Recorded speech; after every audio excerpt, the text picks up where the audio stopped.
Welcome everyone to tonight's Ordinary Council meeting. I am the Mayor and I am Councillor Georgina Papafodio. I declare this meeting open at 7 p.m. In the unlikely event of an emergency, please follow the direction of council officers and the emergency procedures on the wall near the door. I would like to note that I've given approval for Channel 31 to audio and video record this meeting. Please note that, in compliance and advice from authorities, this meeting has been closed to members of the public and seating in the chamber has been spaced out to comply with the distance requirements advised by the state government. Item 1, please stand for the Acknowledgement of Country. On behalf of Brimbank City Council, I would like to acknowledge the traditional custodians of this land, the Wurundjeri people, and pay our respects to elders, past, present and emerging. I ask councillors to remain standing for the council commitment. Others may be seated. As the council, we will act in the best interests of the Brimbank community and consider the immediate and long-term impacts of our decisions. We will make these decisions fairly and without bias. We will uphold all of our obligations under the laws of Victoria and Council's local laws, and will act in accordance with our Code of Conduct. Thank you.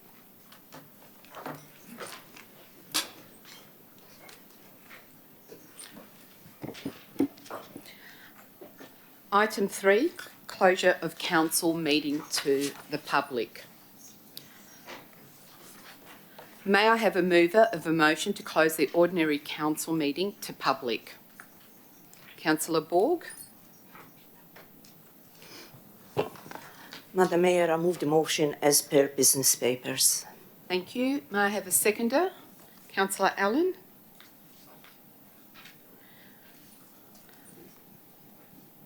I will put the motion to a vote. All those in favour?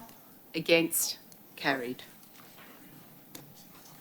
Item 4, apologies and leave of absence. There are no apologies for tonight's meeting. Item 5, disclosure of conflicts of interest. Are there any declarations of conflicts of interest? Councillor Farm. Yes, Madam Mayor, I would like to declare a direct conflict of interest at item 13.6, Planning Scheme Amendment C217. Thank you. Thank you, Councillor Farm. Item 6, designation of items as confidential.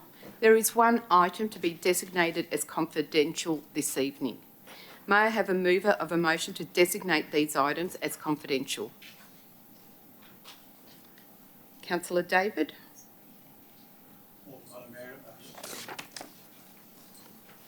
Do I have a seconder? Councillor Trung. I will put the motion to the vote. All those in favour? Against? Carried. Item 7, confirmation of minutes of previous meetings. May I have a mover for a motion to confirm the minutes of the previous council meeting? Councillor Goodicek, thank you. Do I have a seconder? Councillor Borg. I will put the motion to a vote. All those in favour? Against? Carried.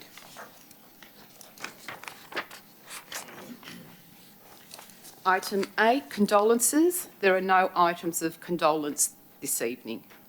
Item 9, congratulations. There are no items of congratulations this evening. Item 10, public question time. We've now reached the part of the meeting for public questions. Just for anyone unaware, public questions are able to be received in writing by noon on the day of a council meeting. As we have not received any public questions for tonight's meeting, I will move to the next item of business. Item 11, petitions. There are no petitions to be received this evening. Item 12, minutes or reports of special committees. There are no minutes or reports of special committees this evening. Item 13, officer reports. There are 18 officer reports for consideration by council tonight. Councillors, due to time constraints, I will not be granting extensions of speaking times for this meeting. I will review this decision at our next ordinary council meeting. Item 13.1, Brimbank COVID-19 Response and Recovery Strategy Update, April.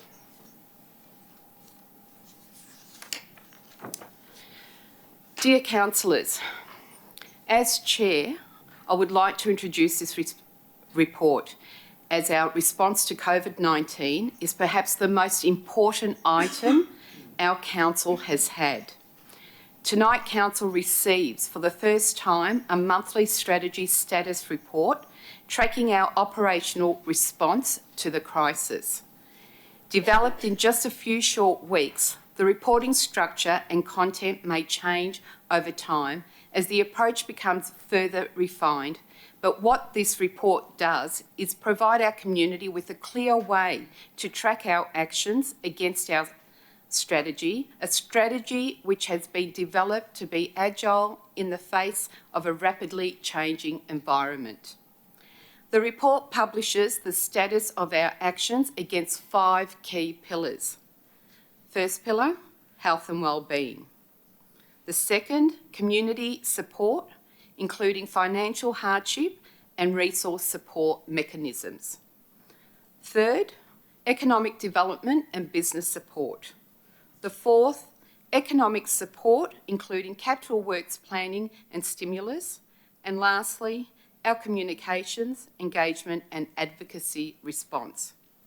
It is clear that every part of our standard business has had to change, even the way we councillors operate. Community engagement is now through correspondence and Zoom meetings, not the face-to-face and community engagements and events we are used to and are missing so very much. And advocacy, which I have made a primary goal of my term as Mayor to fight for better outcomes for our community, the way in which we do that has changed as well. While we can no longer meet face-to-face, I've reached out to all our local MPs, both federal and state, to ensure that they have a copy of our response strategy, understand our work, to share information and to find ways that we all work together. I'm particularly concerned about how COVID-19 impacts upon mental health, domestic violence, and upon our young people, particularly those are now being schooled from home. It is a challenging time for parents, carers, and educators alike. So, in this changed world, I am pleased to see that as a council and organisation, we are tracking well to provide help where it is immediately needed and to start moving towards putting our community back on their feet. CEO, are there any further comments to add? Oh, thank you, Mayor. Just one. I'd just like to reiterate that this is the format for our standing report that we will provide every month to the Chamber. As the Mayor said, it's an agile document and we anticipate that we will update it as more information becomes available or the findings of some of the research work that we're doing becomes apparent. I'll just mention one last one, which I think is a fairly significant one. Over the last week, myself and the exec team and a number of other staff have been working feverishly from home, from the kitchen table, to put in a submission to the state government for the Working Victoria Fund. And I'm pleased to say that we got the submission in yesterday. What we're seeking is a fully funded opportunity for up to 300 people in our municipality who have lost their jobs due to COVID to undertake a variety of roles to keep them employed. So fingers crossed, if we can pull that one off, that will be a significant help for members of our community. Thank you, Mayor. Thank you, Helen. So, councillors, I commend this report to you. Are there any questions or points of clarification? Do I have a mover for this report? Councillor Tarkos? Do I have a seconder? Councillor Goodchair, would the mover like to speak to this report? Thank you, Madam Mayor. Yes, I would.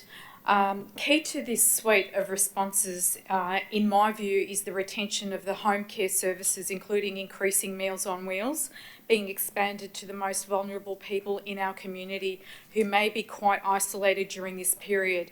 Redeployed staff have been assisting with the food deliveries as well. It would be great if this was expanded to provide maybe outreach across Brimbank for meals, or even food hampers similar to what the Tin Shed are offering in St Albans, contactless provisions. Another key point is repositioning the community grants program going forward to assist groups in the context of the COVID-19. I imagine a lot of groups, including clubs, whether it be sports or social, need the support through grants, and I already have had groups contact me in Keilor, such as the Keilor Scouts group, which face extreme hardship, which is a flow-on effect from people out of jobs, unable to pay fees, memberships, which keep these small but important clubs alive. Probably one of the most important supports is the dedicated business support and assistance page on Council's website. Right now, businesses are the ones that are really hurting. If they haven't closed their doors already, are in survival mode and need assistance in how to navigate through the various Commonwealth, state initiatives, stimulus packages and income support programs. Madam Mayor, this is probably, as you said, one of the most important strategies we've ever, this council has had to undertake and consider as we try and ride these uncharted waters. One thing I do know is our small businesses are appreciative of any support we can offer right now in terms of a waiving of fees, permits and special rates to get through some tough times. Lastly, a big thank you to all our volunteers on the community register for keeping our isolated people connected and supporting our most vulnerable cohorts is vital. As strong social distancing laws are in place, there are many people in our community who have no one, no family or supports during this very difficult time. A phone call to check that they are okay means a lot. Thank you. Thank you, Councillor Tarkos. Councillor Goodchair, would you like to speak? Just briefly, Madam Mayor, just to totally agree with Councillor Tarkos' comments, but also to say that it's certainly welcome that we will be continuing to forward fund the special rate scheme so that the St Albans and also Sunshine business areas will be getting the most support from Council. They do need their businesses promoted at the moment. And they also need to continue their businesses as best as they can at the moment as well. Also welcome the announcement by the local government minister that we can defer our budget. That will certainly give this council time to evaluate how the current situation is going to impact our budget. And I do understand that next year's budget will probably be the one that's most impacted, but in the meantime we still have to think about this year's budget as well. And lastly, to thank everyone for all of their support. I know we've all been supporting each other in this, and I think that we'll all continue to support each other in this crisis that we find ourselves in, and that everybody stays safe, and we'll come back into this chamber one day and have our normal council meetings. Thank you very much, Madam Mayor. Thank you, Councillor Goodchair. Are there any other speakers? Councillor Hedditch. Thank you, Madam Mayor. I'd like to echo the comments that have been made by Councillor Tarkos and Councillor Goodchair. I support them fully, and also your introduction was terrific to hear it. From my end, I'd just like to add a couple of other things. One of the key words I heard the CEO talk about was agility, and I think in this crisis, I think we all know in this crisis, it's so important that we get the relief out on the decks as quickly as we possibly can. We have an excellent framework that's been really well crafted by everyone involved, and it has a really strong set of deliverables in it. I think what a number of people are asking is when will we be starting up the task forces around getting the business ideas to support business and community together? When will that happen? How quickly will it happen? What sort of support? What will it look like? And so I would urge that we do that as quickly as we possibly can as a council and as an organisation, and I know that that is everyone's goal, but everyone keeps pushing, I think, for that fast implementation. The second thing I would ask is that we have when the time comes, Councillor Goodachay mentioned the budget and the impacts, that we do have a list of the initiatives that will come from the research and the work that's being done, costed, so that we understand the impact on the budget. We saw in the papers during the weekend, Port Phillip has a $40 million impact, they're estimating. What is the impact here in Brimbank? What does it look like, and what are the sorts of initiatives? What do they add up to? And what are we actually going to be doing to manage all of that, deal with the problem, but then sort our budget out and cut the cloth to suit. So I'm looking for all of that as we go on in the next month or two. I have every confidence that we've got the team to do it and the ability to do it, but we do need to engage really strongly with the business and community groups that are around the place who are willing to get in and help us co-design. So I encourage as much of that as we possibly can, as quickly as we can. Thank you. Thank you. Do I have any other speakers? Okay, thank you. I'll put it to the vote. All those in favour? Against? Carried. Okay, item 13.2, Planning Activity Update and Delegate Decision, March 2020. May I ask Mr Walsh to present the report? Thank you, Madam Mayor. The purpose of this report is for Council to be informed of the status of planning permit applications and trends in planning approvals in Brimbank, and also the decisions made under delegated authority during March regarding planning permit applications and other matters. Council's asked to note the current planning application activity and matters considered under delegation. Thank you. Councillors, are there any questions or points of clarification? Do I have a mover? Councillor Lancashire. Through you, Madam Mayor, I move the officer's recommendation. Thank you. Do I have a seconder? Councillor David. Would the mover like to speak? Yes, thank you, Madam Mayor. I note with some keen interest in the stats here that we've gone from March 2019 to March 2020, from $98 million worth of development applications approved to $171 million worth of development applications approved, which is a rather incredible increase.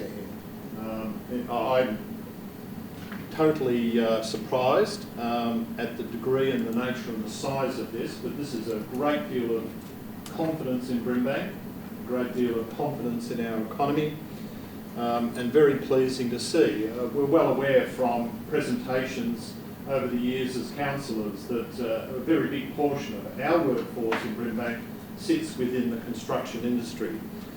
And in fact, as we understand in terms of moving on from the coronavirus issue to recovering our economy, our biggest opportunity for recovering our economy will be, in fact, the construction industry. So to see that occurring at this stage is very good news. But we certainly have, however, we certainly have more work to do. We've got a situation where, because of the coronavirus, VCAT has been partially shut down. They're doing some work on papers, but otherwise they are shut down, which is delaying decisions. And also, as we will see further in this agenda, there's another item which will impact on these figures in terms of planning scheme amendments, where we can't, of course, place planning scheme amendments on exhibition in this building. So that again, both of those things will start to have an impact and will need to be addressed. So that may well have a future impact. But at the moment, it is gratifying to see that level of work occurring. Thank you, Madam Mayor. Thank you, Councillor Lancashire. Councillor David, would you like to speak? Do I have any other speakers? Okay, I'll put it to a vote. Those in favour? Against? Carried. Okay, item 13.3, Planning Compliance Activity Update from the 1st of January to the 31st of March 2020. Mr Walsh, Thank you, Madam Mayor. The purpose of this report is for Council to be informed of the planning compliance activity within the city during the period you mentioned. Councillor asked to note the current activity within Brimbank. Thank you. Are there any questions or points of clarification? No? Okay. Do I have a mover? Councillor Lancashire? Through you, Madam Mayor, I move the officer's recommendation. Thank you. Do I have a seconder? Councillor Goodichet? Would the mover like to speak? No, thank you, Madam Mayor. Would the seconder like to speak? No, thank you, Madam Mayor. Do I have any other speakers? Okay, I'll put it to a vote. Those in favour? Against? Carried. Item 13.4, planning application P249/2019 for number 5 Garfield Street, St Albans. Mr Walsh. Thank you again, Madam Mayor. The purpose of the report is to provide Council with an assessment of the planning permit application for the construction of 3 double-storey dwellings at 5 Garfield Street in St Albans against the provisions of the Brimbank planning scheme. Officers recommend that Council issues a notice of decision to grant a planning permit for the construction of the dwellings at the subject site, subject to a range of conditions that are detailed in attachment 5 to the report. Thank you. Councillors, are there any questions or points of clarification?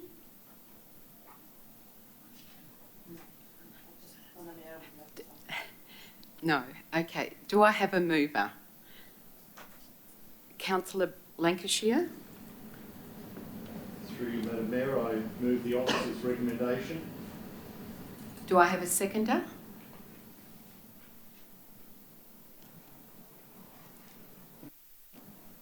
Seconder, Councillor Allen?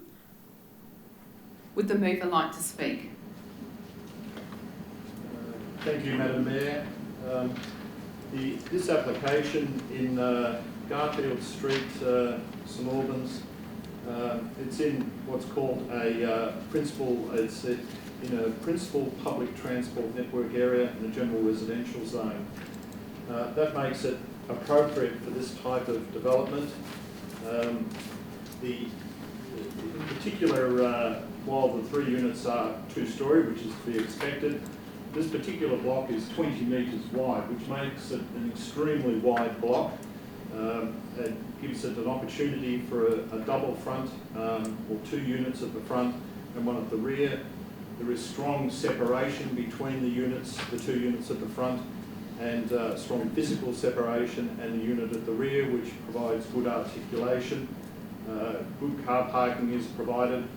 In fact, the provisions of the Brimbank planning scheme are recorded with this application. In particular, with the upper storey units, there's translucent windows. There's and windows to a height of 1.7 metres. All of these things minimise the potential for overlooking. So I think its impact on the adjoining properties has been minimised. There's setback from all the side boundaries, and in this case, I think the proposal is reasonably modest, given the nature of the zone, which does certainly allow this type of development. So, in that regard, I would recommend the officer's recommendation to the council. Thank you, Councillor Lancashire. Councillor Allen, would you like to speak to this? No.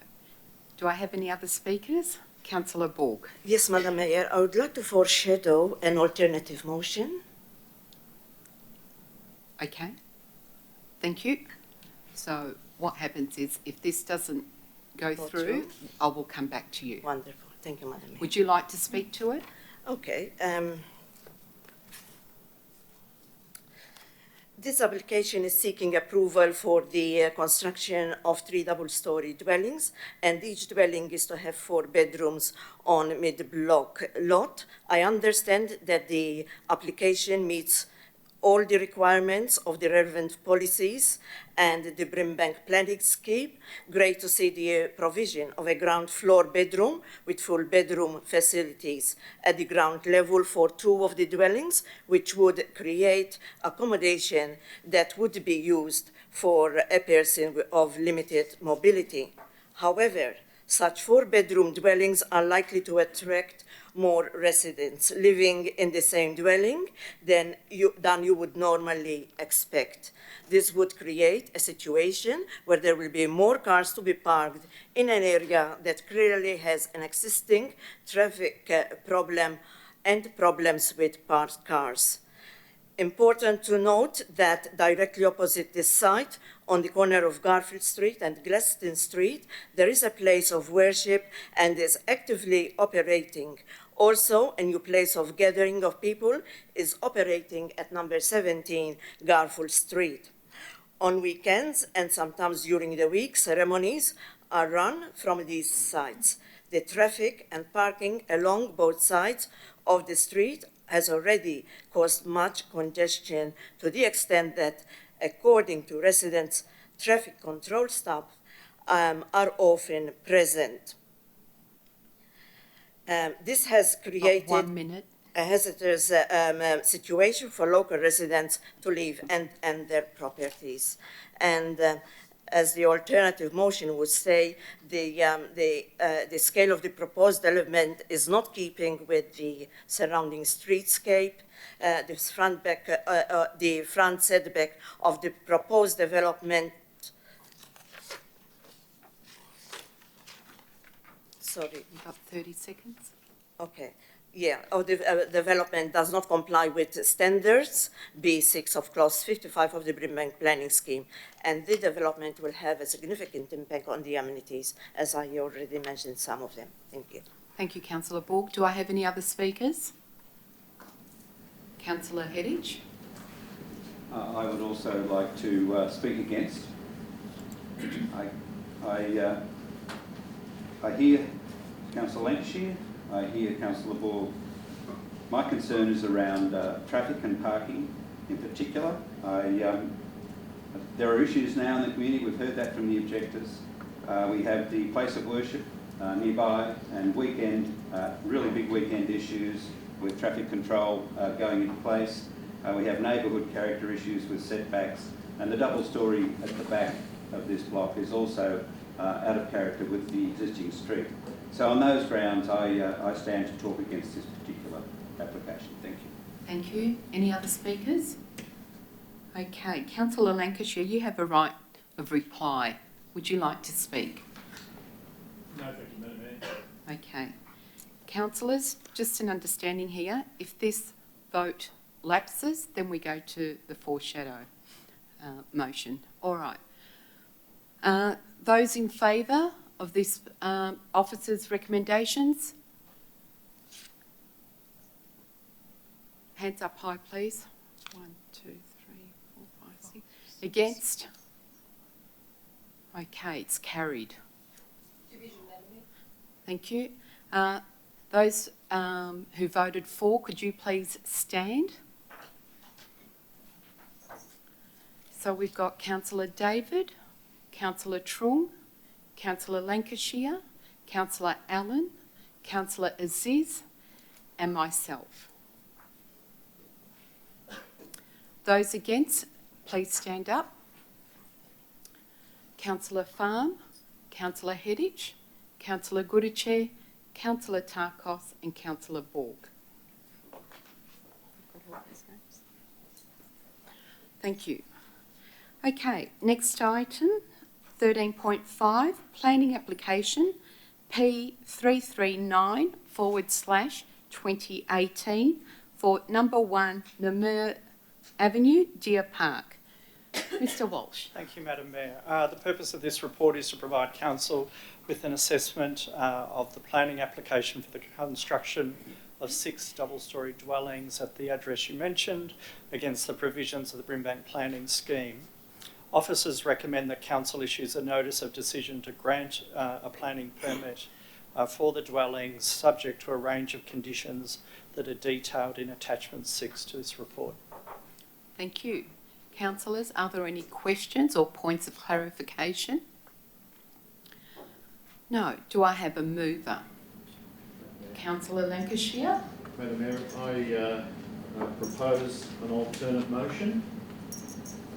The alternate motion is the council issues a notice of decision to grant a planning permit P339-2018 for the construction of 6 double-storey dwellings at 1 Newmer Avenue, Deer Park, subject to the conditions contained in attachment 6, but with the following changes. 1. Addition of the following conditions after condition 1J. The removal of the crossover and driveway servicing Unit 2 and alterations to the layout of Unit 2 so that the garage is accessed off the common access way for other dwellings. The private open space area of Unit 2 must not be reduced as a result of these changes. Sufficient turning areas for access into and out of the garage for Unit 2 must be provided. And provision of a visitor parking space at the western end of the common access way with the planter boxes on either side of this area replaced by ground level garden beds with low level planting in them. Thank you, Councillor Lancashire. Do I have a seconder? Councillor David. Would the mover of the alternate motion like to speak? Thank you, Madam Mayor. Yes, I would. This particular application for 6 units, 6 double-storey units, is similar in terms of its zoning to the other application, which is in an area of good principal public transport network area and a residential growth zone. Now that makes it an area that's defined as being appropriate for unit development and unit development of a more intensive type of form. Now this application of 6 units on this block, the block is bigger than normal size. However, I think probably one of the salient points for me is that this is within 200 metres of a railway station. And 2 things that come to mind with that is that it supports urban growth around and urban consolidation around our railway stations, which is something that is supported by this council and the state government. Secondly, this type of development also very much going from 1 dwelling to 6 units supports affordable housing, which is another particular interest of mine.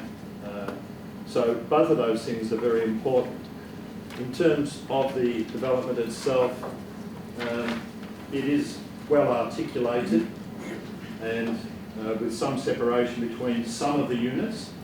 The buildings themselves are also articulated, making them more interesting. They are limited to 2-storey.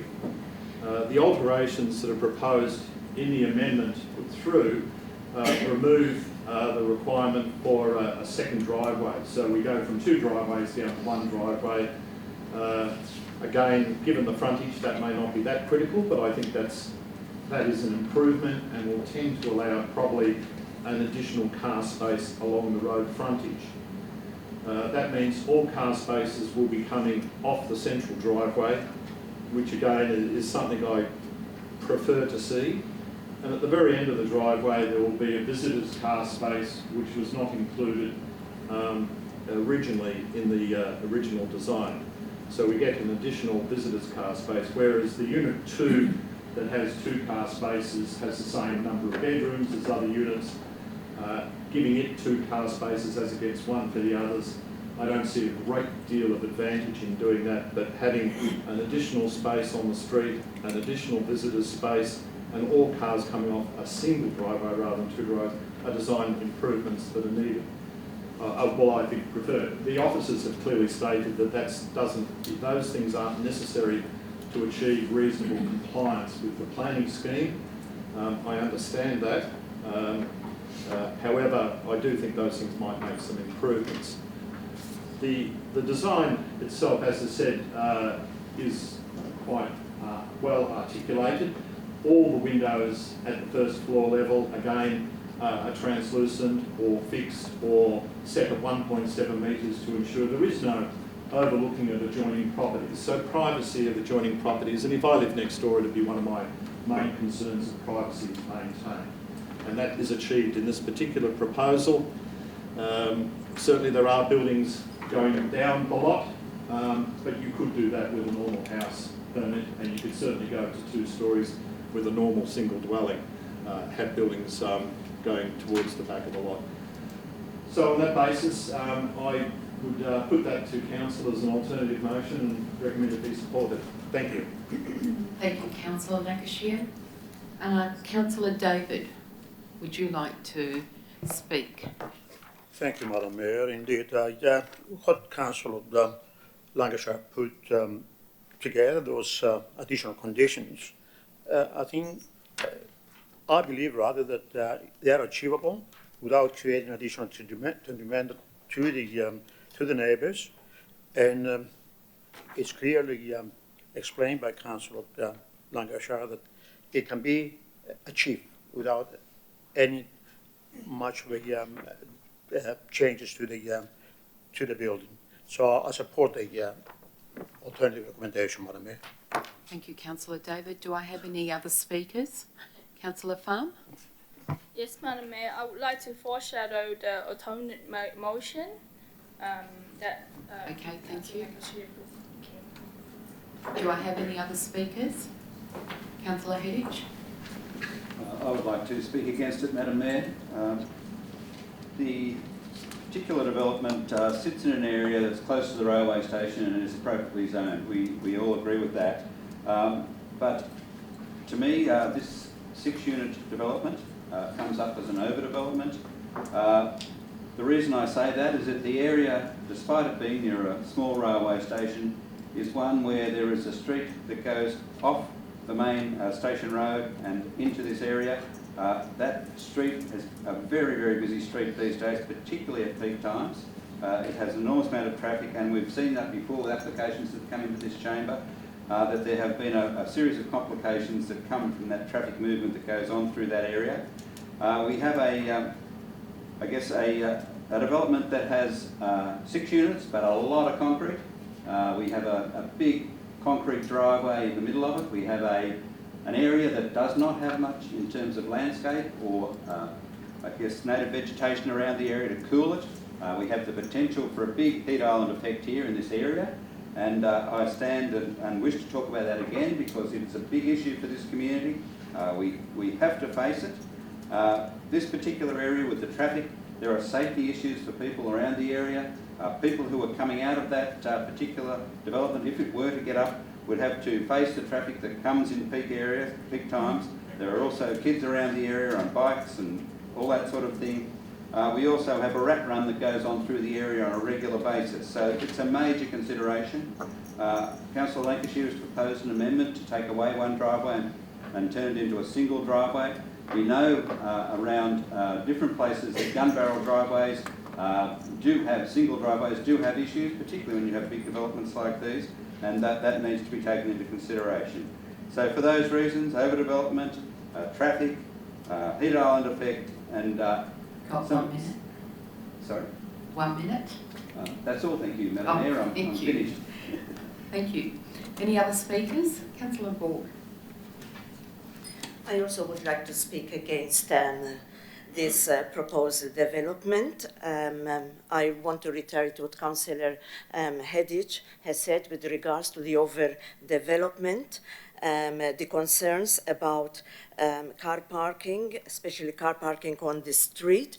Important to note that the site is located in the principal public transport network, which allows a lesser provision of car parking than areas outside the PTN, and on-site visitor car parking is therefore not required. I understand that one car park, an additional car park visitor space has been allocated, but I believe that this is not enough, considering that we still have a culture of high reliance on cars as a means of transport. The likelihood that the prospective residents will be owning a car is very high.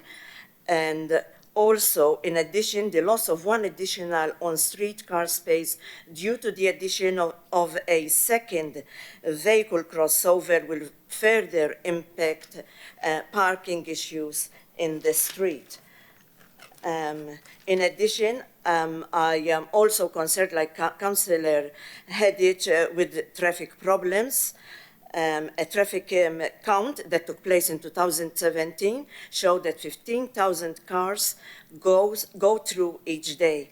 I do have a safety concern with regards to traffic. Therefore, for these reasons, I will not support this report. Thank you.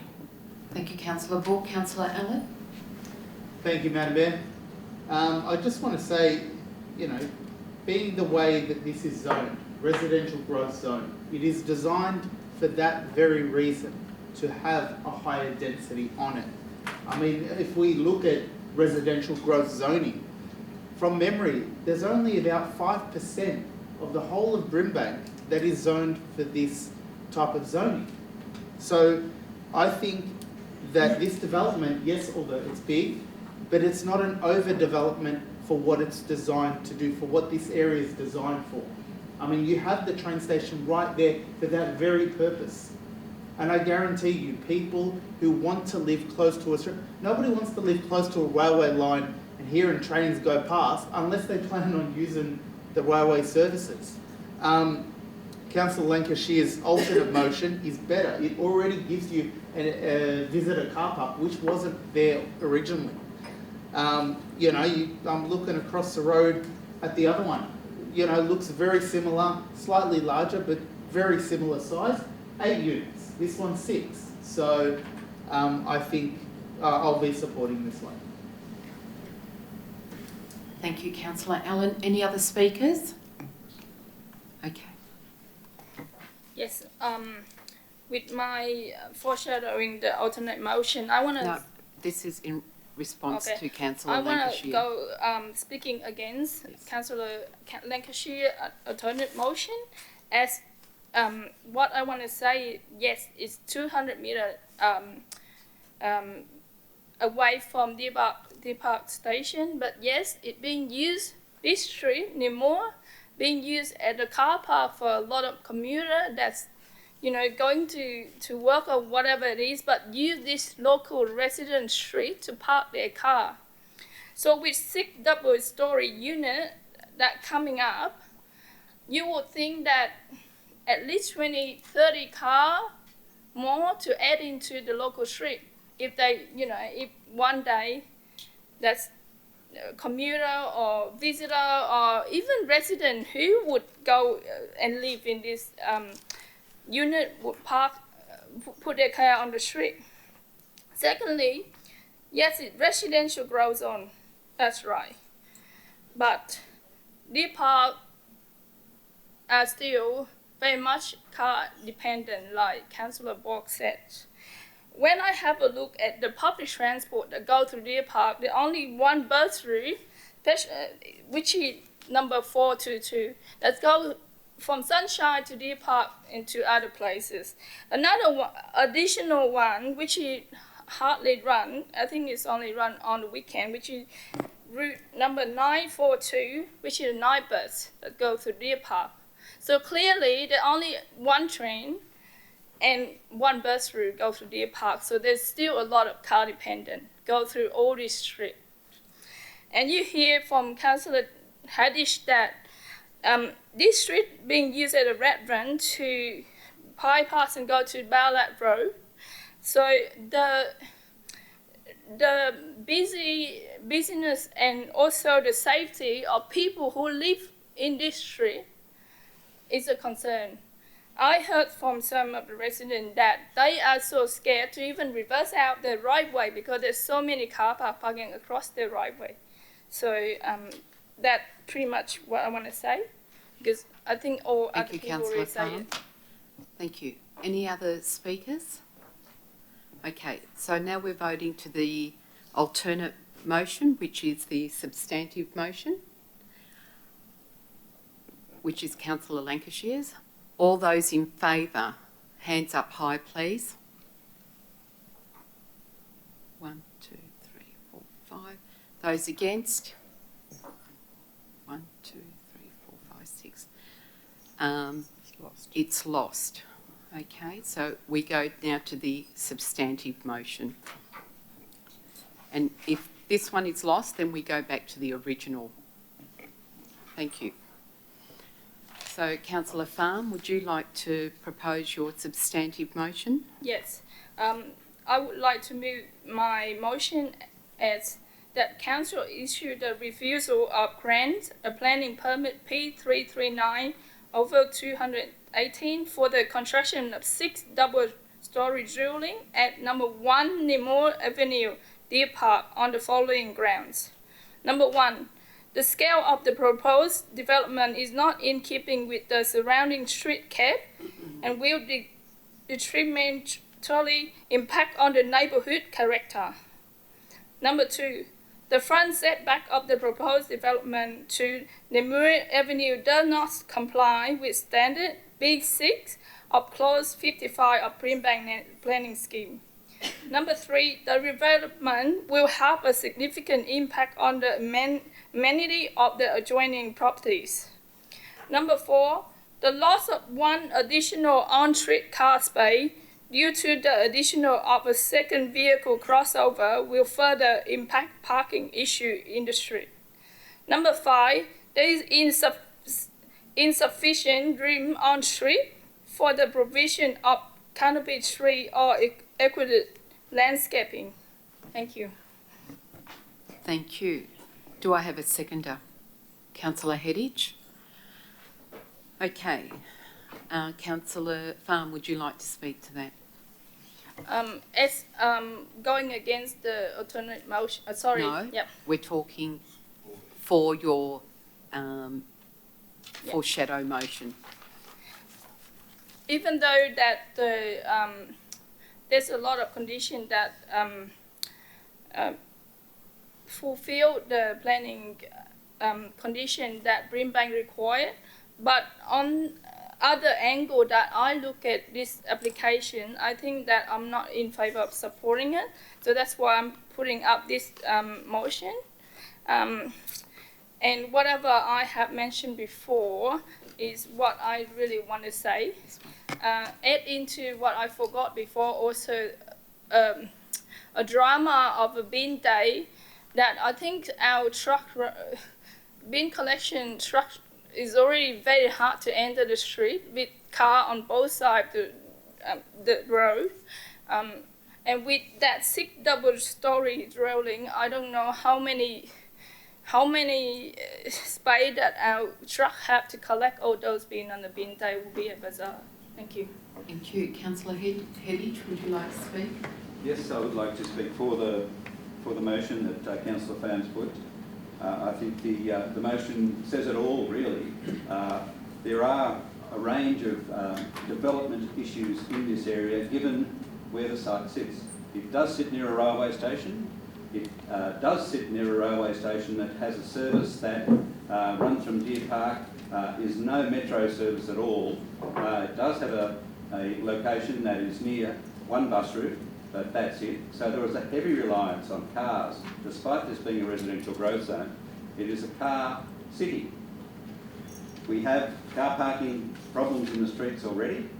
We've just lost another one with potentially with the motion that was lost. There's been a proposal that we lose one. I think so car parking in the street is a real issue. 6 units. We know from practice what goes on around this city, that there are often a lot of people who live in individual dwellings with numbers with different cars and different transport, and they need to go somewhere. We have a real issue with lack of canopy and inadequate landscaping with this 6 different units and a big concrete driveway and very little space to put in adequate cover to stop a heat island effect that is very likely to happen around that area anyhow at the moment because of the lack of cover. We have a whole range of issues around garbage trucks and getting services into the area now, particularly at certain times of the day. And it's not just garbage, it's all the other services as well, depending on what time of day some incident might happen in that area or some collection is needed. We do have issues with neighbourhood character around setbacks. We've said that before. We have a whole range of issues around traffic and safety that are coming up in this area. The rat run is a real rat run. It's a solid one. It happens regularly. Thank you, Madam Mayor. And we have a problem, I think, generally with the overall site and the overall overdevelopment, despite it being in a residential growth zone. And that's what we're here for, councillors. We're here to provide a voice for community. We've heard it from the objectors. We're here to provide assurance to the process and to provide alternative views if we think they need to be put. And I support Councillor Pham's motion to the full and the different items within it, because I think each of them make common sense, and it will be something that benefits the community in the longer term. Thank you. Thank you, Councillor Hedditch. Do I have any other speakers? Councillor Borg. Just quickly, Madam Mayor, to say that I also support Councillor Pham's alternate motion. There isn't much that I need to add to what has already been said, and I am very much happy to support this alternate motion. Thank you. Do I have any other speakers? Councillor Lancashire. Just, Madam Mayor, just some quick comments. As mentioned earlier in my earlier speech, this proposal certainly does reasonably comply with the provisions of the Brimbank planning scheme. It is a proposal which, if we do refuse it, there's certainly cost to council in taking it to VCAT. My understanding is that VCAT at the moment is closed, only dealing with some items on papers. So there'll be further delays and further costs in that regard to the applicant.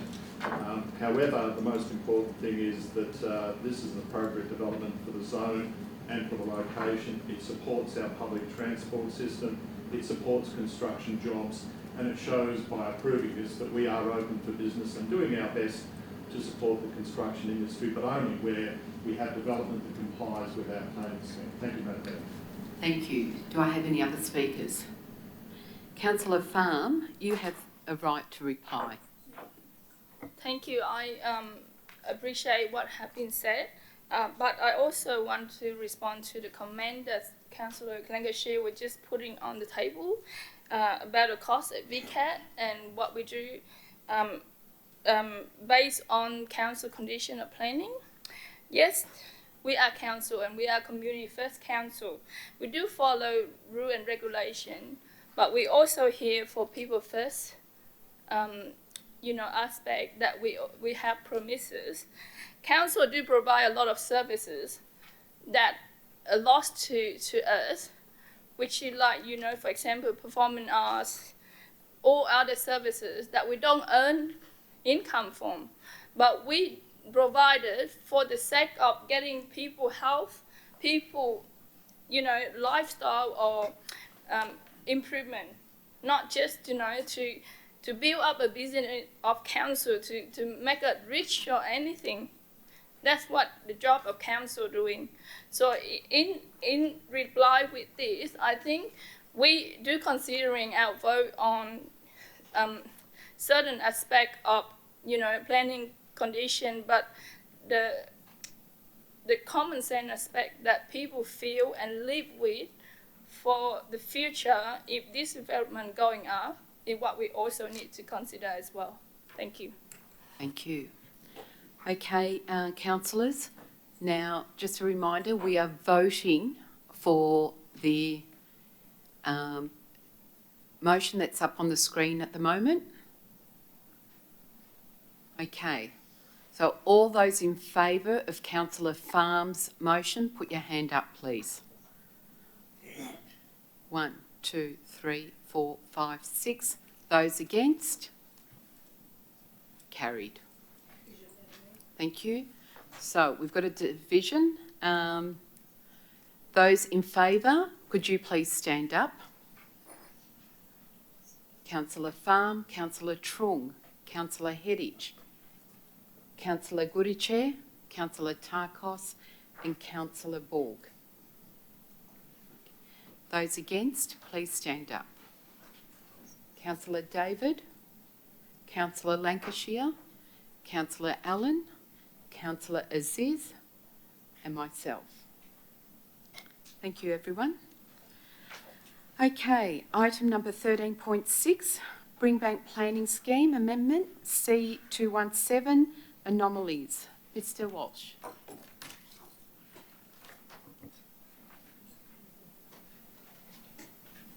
Thank you, Madam Mayor. Am I incorrect? I doubt it, Madam Mayor. Okay, thank you. The purpose of this report is for Council to consider endorsing the preparation and exhibition of Brimbank Planning Scheme Amendment C217, which proposes 42 corrections to mapping and the ordinance within the Brimbank Planning Scheme. Council regularly updates the planning scheme to correct anomalies and remove redundant provisions. Key changes proposed in the amendment include rezoning land where it is inappropriately zoned or where land parcels are included in more than one zone, a correction to the schedule associated with the heritage overlay, corrections to the table in the schedule associated with gaming to address and correct the addresses and descriptions of shopping centres. It is proposed that Amendment C217 be exhibited in accordance with Section 19 of the Act for 1 month, but Council does note, or is asked to note, the impact of COVID-19 on the process, and landowners and occupiers and any other persons that may be materially affected by the amendment will be notified and can make submissions to Council. Thank you. Thank you. Before we continue, I believe Councillor Farr, you've got a conflict of interest. Yes, I would like to declare the direct conflict of interest that I have a property in this area. Thank you. Thank you.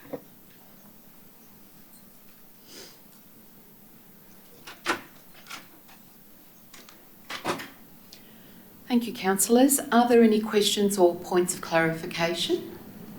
Councillor Lancashire. Through you, Madam Mayor, just a quick question about the timing. We've heard about the problem with exhibition of planning scheme amendments. Is there any idea of the government amending the Act to overcome that particular problem, or a timeline, any idea of a timeline on when this would go on exhibition? Thank you, Madam Mayor. The state government has not indicated a workaround or an amendment to the Act that would enable us to exhibit. Therefore, the timing for the exhibition of this amendment is unknown, but would be dependent on the state government and the federal government lifting the current social distancing requirements associated with COVID-19. Thank you. Any other questions, councillors? All right, okay. Do I have a mover? Councillor Lancashire. Through you, Madam Mayor, I move the officer's recommendation. Thank you. Do I have a seconder? Councillor David. Would the mover like to speak? Thank you, Madam Mayor. Just some very brief comments. These type of amendments, correcting anomalies, are something that all councils do. I, as a town planner in strategic roles in the past, have certainly done this, correcting things.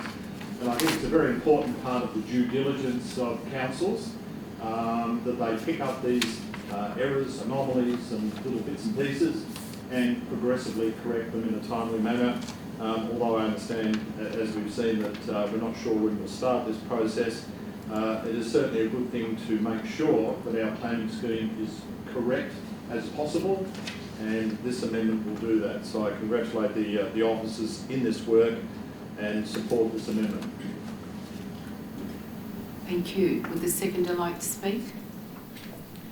Yes, thank you, Madam Mayor. And indeed, I'd like to say thank you to Director Walsh and his team for bringing this jigsaw before us tonight. In the report that is, some 20 years ago, I brought this up to council then. They took it on board, but nothing happened. And for that, I thank Calvin tonight. Imagine having a street, Berkshire Road, North Sunshine, called West Sunshine. That's what it is. One of the shop says called West Sunshine. It's in the report as well. Now, we had even taxi drivers, confusions galore in West Sunshine, everywhere. So I think this is an excellent thing that brought before us tonight, and I fully support what Councillor Lancashire says. It's something that is be welcome to everybody concerned. Thank you. Thank you, Councillor David. Do I have any other speakers? Okay, I'll put it to a vote. Those in favour? Against? Carried. Okay, Councillor Farr.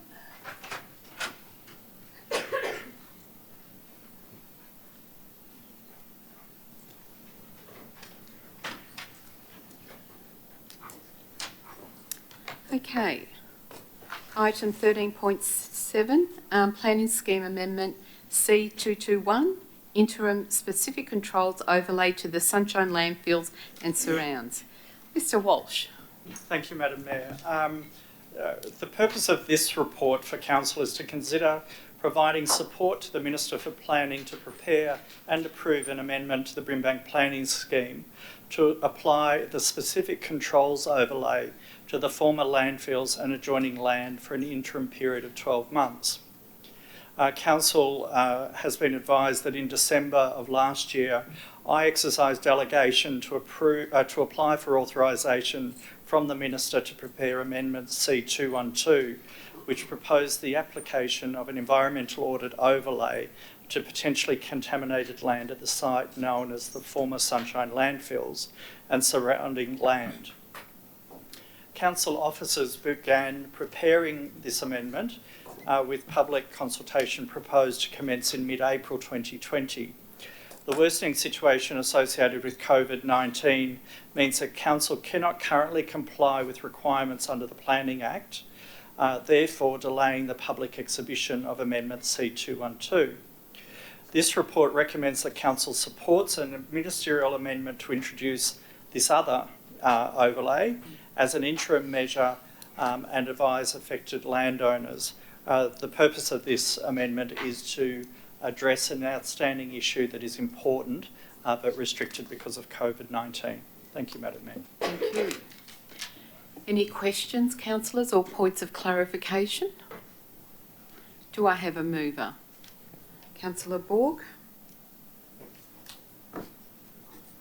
A seconder? Councillor Lancashire. Councillor Borg, would you like to speak to this? Yes, Madam Mayor. Considering the current situation with regards to COVID-19 and Council's mandatory requirement of the Act in relation to public access to the amendment C212, exhibition documentation, it's important for Council to postpone this amendment and seek a ministerial amendment to apply the special controls overlay to the land and listed as SC01 in the overlay schedule. This will ensure that members of the community are aware of the potential contamination of the Sunshine landfills and surrounds. Further, if land to be sold, a Section 32 certificate is required to disclose all current planning controls. It's important that the impacted community is aware of potentially contamination of land. This information should be available and transparent to the community. The amendment is proposed to provide this information on an interim basis prior to a formal control being considered. I commend this report to Council. Thank you, Councillor Borg. Councillor Lancashire, would you like to speak? Just briefly, Madam Mayor. First of all, I'm aware, we're all aware of the amount of work that's gone into this amendment, and I'd certainly like to support the comments totally of Councillor Borg in proposing this motion. We're all aware of the amount of work that the officers have had to put into this over a long period of time and to get to this point, and certainly the difficulty in dealing with such an amendment during this difficult time in terms of placing an interim planning control, the special controls overlay in the place for 12 months. That provides, as has been indicated with the Section 32 certificate, when people buy and sell properties, it will now be referenced in that document. And I think that as councillors and as a planner, that's certainly a very important thing to happen. Councils everywhere, of course, like to move where they find there are contaminated sites, move those sites into an environmental audit overlay, and this is part of that process. So it's very important to do it. This council council staff have taken on some excellent consultation work related to this, so we really must, now we've done that, we must now start to move on the amendment, given that we've done that, been doing that consultation. And I think it's commendable to council that while it's been very difficult for us, it is this council that has taken that cause up to put it into the planning scheme, as much as it is difficult to actually get it into the planning scheme and ensure that the right thing of informing the public is done. So I would recommend the officer's recommendation and thank Councillor Ford for moving this motion. Thank you. Do I have any other speakers? Councillor Hughes. Just very briefly, Madam Mayor, I support Councillor Ford's motion and the comments of Councillor Lancashire. I just also wanted to add that there has been a significant amount of work go on to get to this point, and the overlay is an important step in the process of correcting what has happened in this particular area. I also stand here tonight with a mind for the residents who are impacted. I think the process will be delayed and will be strung out because of COVID-19, and that's an issue, I think, for everyone. There is a level of anxiety, no doubt, with many people about all of this, and the fact that we can't do things as quickly as we need to or would like to is a real issue for us, but is a real issue for the people in the area. So I would encourage everyone involved in this process to put as much pressure as possible on the Minister and others who might be making the relevant decisions here to get things happening as quickly as possible, so that we can talk to the community in a way that gives them a bit more certainty and helps relieve some of the anxiety they will be feeling at the moment. Thank you very much. Thank you. Do I have any other speakers? Okay, I'll put it to a vote. Those in favour? Against? Carried. Item 13.8, submission to the Independent Review of the Environment Protection and Biodiversity Conservation Act. Mr Walsh, you've been very busy tonight. Thank you. Thank you, Madam Mayor. The purpose of this report is for Council to note that Council officers have provided a submission to Professor Graham Samuel AC on the independent review of the EPBC Act, and to consider endorsing the submission and advising Professor Samuel of Council's endorsement. Council officers, as I said, prepared the submission and lodged it with the independent reviewer on the 20th of March of this year. The closing date for submissions was the 17th of April, and Council is now asked to note and formally endorse the officer submission. If Council endorses the submission, we would then advise Professor Samuel accordingly. Thank you. Thank you. Councillors, any questions or points of clarification? No. Do I have a mover? Councillor Trung? Do you want to move the motion? Yeah, thank you, Madam Mayor. I move at the paperwork. Thank you. A seconder? Councillor Tarkos? Would the mover like to speak? Yeah, thank you, Madam Mayor. The Environment Protection and Biodiversity Conservation Act, EPBC Act, is intended to protect the biodiversity. The current regulation of the Act are failing in the protection of biodiversity. The current project can be confusing and difficult to understand.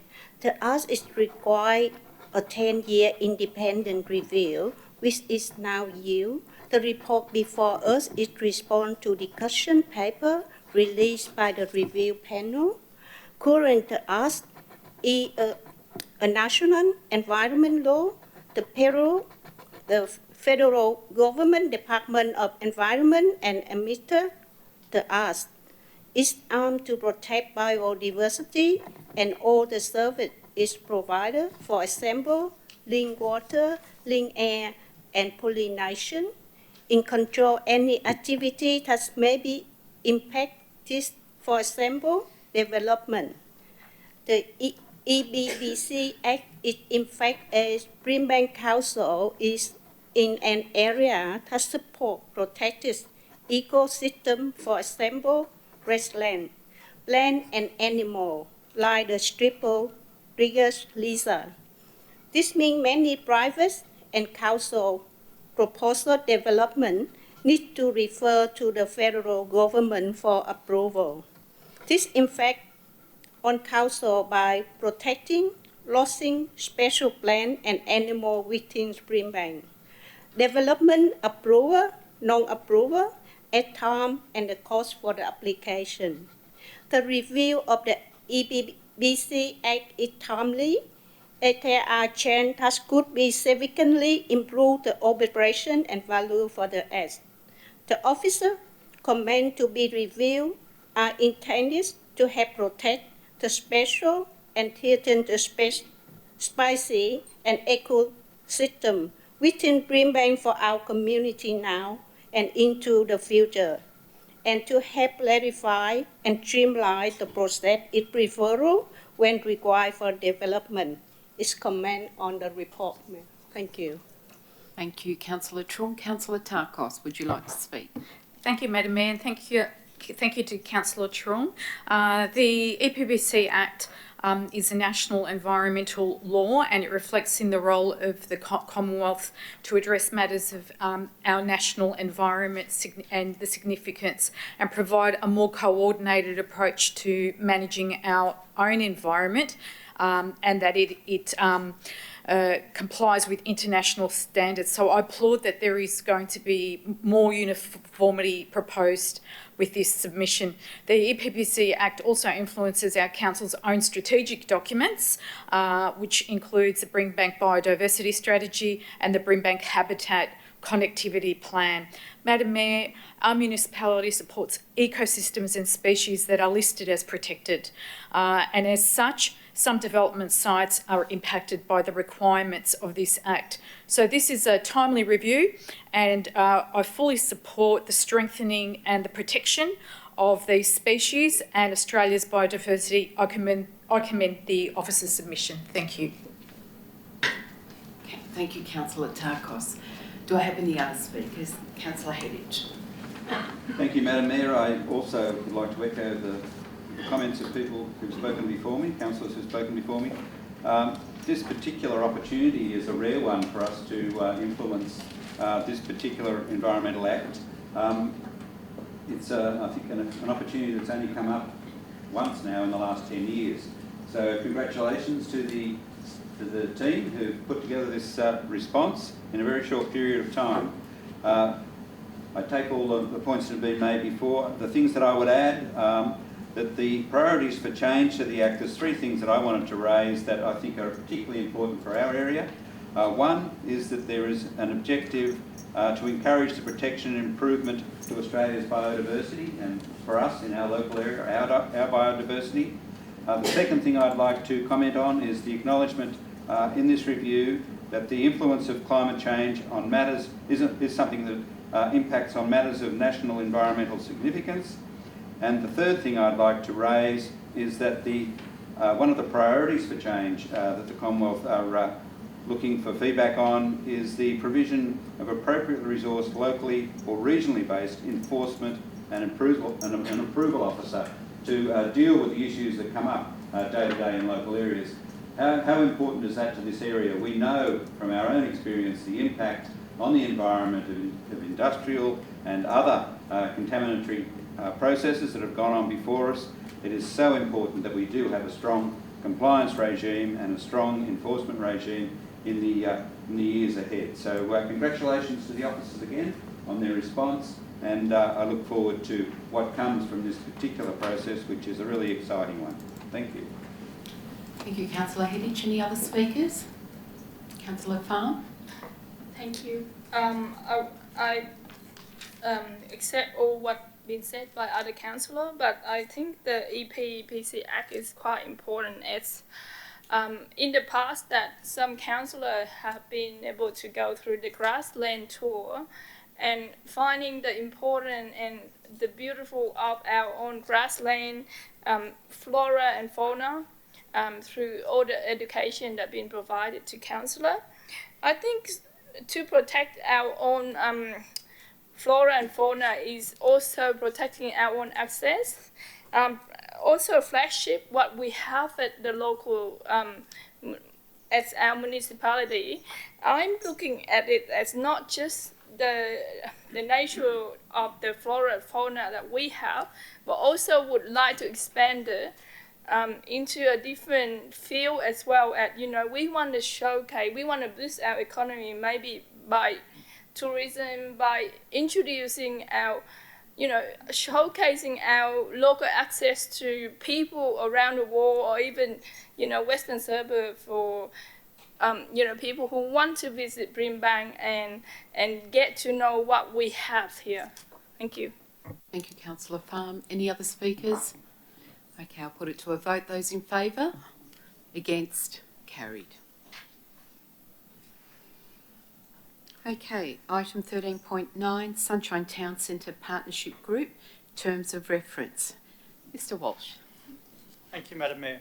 The purpose of this report is for Council to consider endorsing the revised draft Sunshine Town Centre Partnership Group Terms of Reference, which are attached at 1, forming a selection panel to determine membership, and providing a further report to Council advising of the membership appointments. The revised terms of reference propose an expanded membership of the partnership group, and that its role is would be focused on the delivery of the Sunshine Rising Action Plan 2019 to 2024. Officers recommend that Council endorses the revised draft terms of reference at attachment 1 and undertake various actions detailed in the report to give effect to this endorsement. Thank you. Any questions or points of clarification? Do I have a mover? Councillor Hedditch. Thank you, Madam Mayor. I would like to move an amended motion.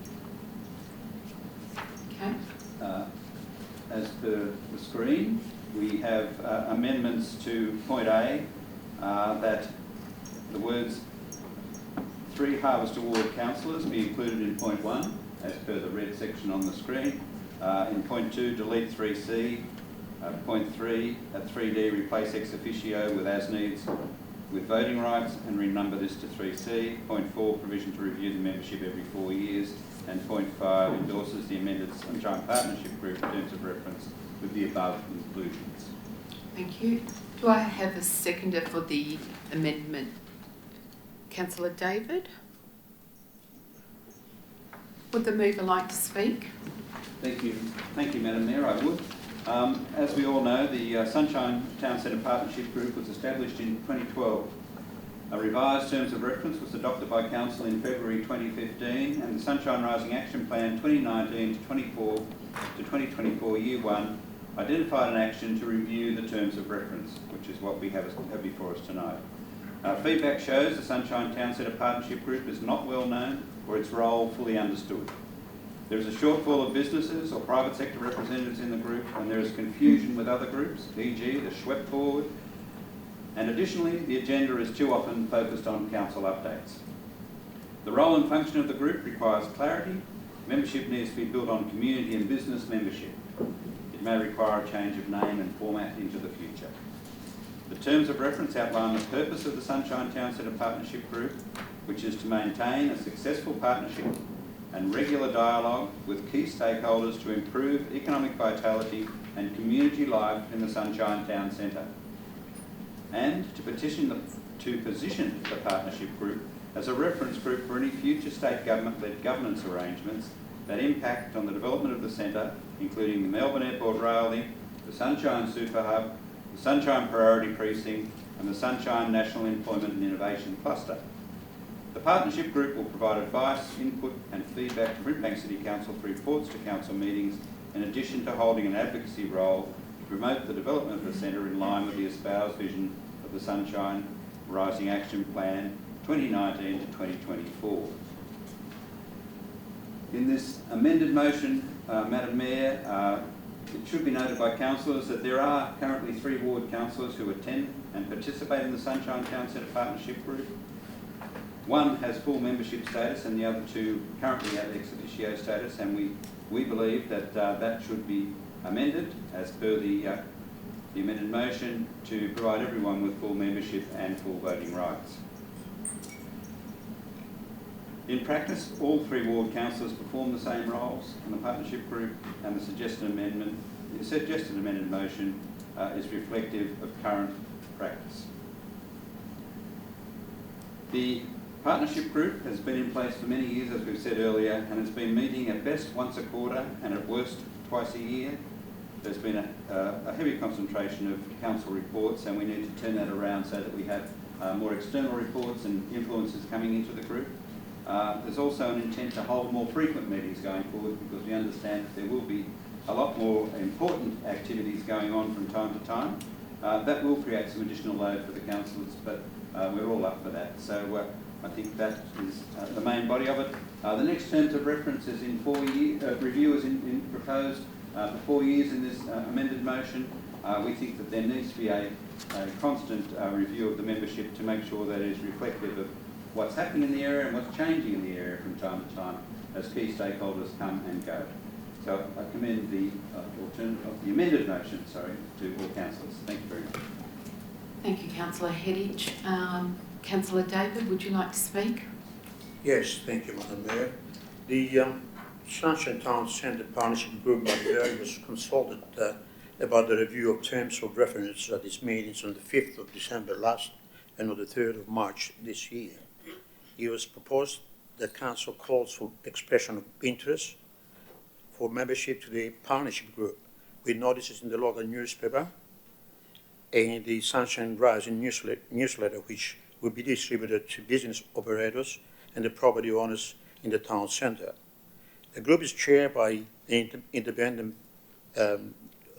member from the professional advisory category, Mr. Rob McGoran. And for those that met Rob, they will agree with me that we have the perfect chair. He's knowledgeable, and his connections are that of excellent. Madam Mayor, in the report before us tonight, as Councillor Hedditch said, it's true. We had the one-member council in that group, but often they might fail to councillors they attend, but used to be an ex-officio basis. We have before us, Madam Mayor, a huge happening here in Sunshine, the airport railing, and of course the Sunshine Super Hub. And what Councillor Hedditch put before us tonight, the amendment motion, I fully support it. I believe that my 2 fellow councillors should be on that group. Thank you. Thank you. Do I have any other speakers for the amended motion? Councillor Farm? Just a point of clarification. With the provision of review membership every 4 years, and now there are 3, the proposal of 3 Harvester Ward councillor be in the group. I'm just wondering, with the term that we have, how would that apply into 4 years? That's just good point. So when we talk about a 4-year period, we're talking about the term of a councillor period. Is that correct, Councillor Hedditch? Yes. So that means Councillor Farm, at the moment, if we have elections in October, then the new set of councillors that come in will be in for 4 years on this committee. Okay? The moment, just for the existing. Thank you. Okay. Any other questions or comments? Okay. We're voting for the amended motion. Those in favour? Against? Carried. Well done. Okay. Item 13.10, Councillor Portfolio's Quarterly Report, December 2019 to February 2020. And this time I will ask Mr Hogan to present. Thank you. Thank you very much. Must be nice to have a change of scenery. Thank you, Madam Mayor. As inferred by the title, Council receives an aggregated report of Council portfolio activities 4 times a year. Of note, the report references movement within 2 portfolios, recognising the election of Councillor Papafodio as Mayor and the resignation of former Councillor Lucinda Congreve. The appointment of a new councillor to the Healthy portfolio is to be considered by Council within the governance report following in the agenda. I commend this report to Council. Councillors, any questions or points of clarification? I have a question. If you refer to page 310,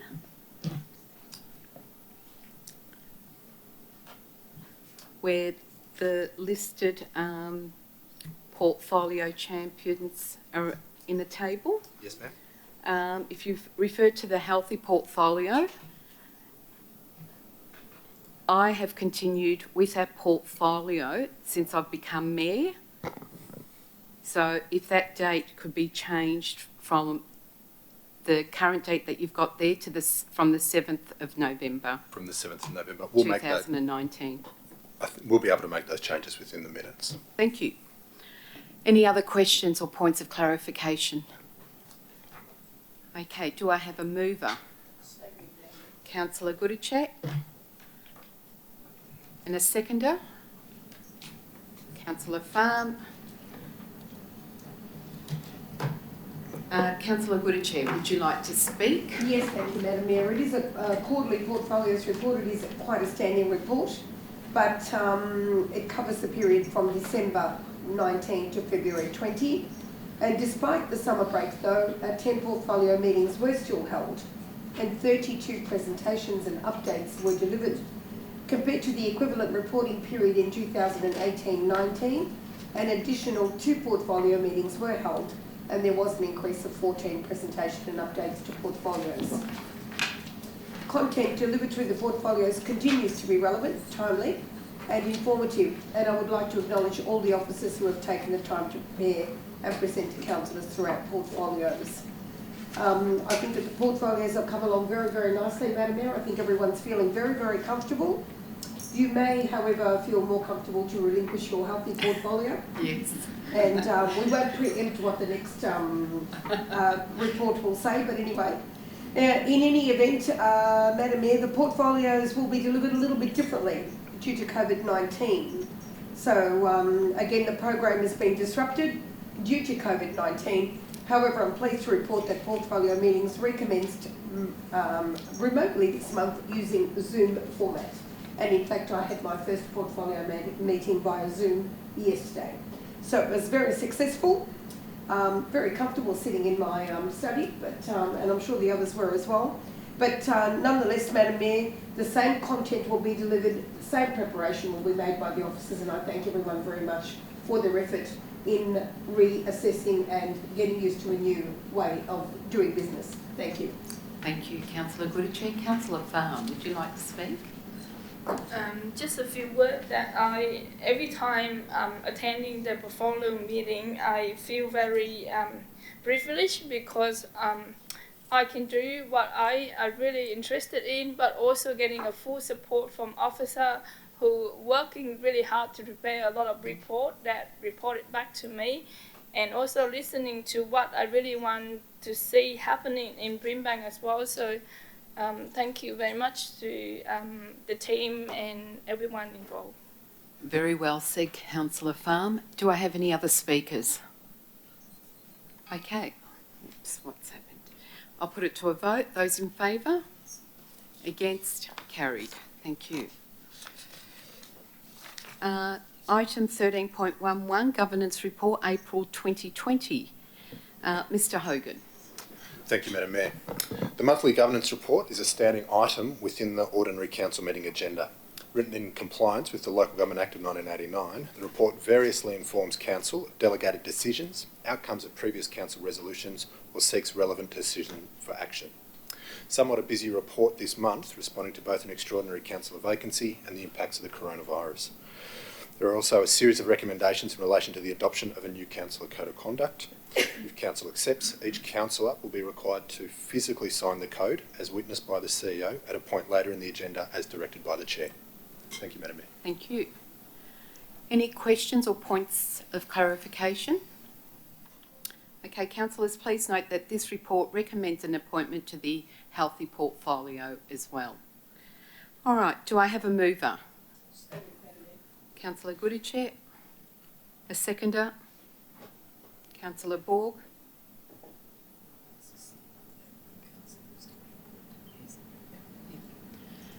Councillor Goodichet. Yes, Madam Mayor, I'll move the recommendation as printed in the business papers, but also with Councillor Ziz now being appointed to the Healthy Portfolio. Thank you. Okay, back to you, Councillor Goodichet. Would you Thank like you. to speak? Just simply, Madam Mayor, it is a monthly governance report. It is a standing report. Just simply to report that due to the many impacts of COVID-19, the way we do conduct our governance is more than ever critical now. Seems like because we don't have council meetings with a gallery, perhaps people out there will think that we're not conducting our governance as the way that we should. I can assure our community that we will continue to govern the way that we are supposed to be doing and according to all rules and regulations. The report also provides accountability, ongoing transparency and reassurance again to our community. In fact, every report in the following council meetings will have a reference to COVID-19 and the implications. This month's important report also includes an MOU with Victoria Universities. It includes information on the new Local Government Act, which will be delivered in 4 stages, a non-statutory consultation to be extended due to the COVID-19 precautions, Council Code of Conduct, community consultation on this Code of Conduct, Mayor, has closed. No submissions were received and therefore we did not have to have a Code of Conduct hearing.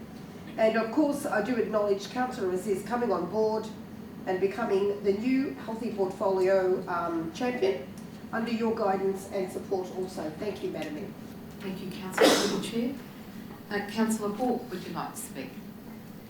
Thank you, Madam Mayor. I just want to comment a little bit about the Memorandum of Understanding with Victoria University.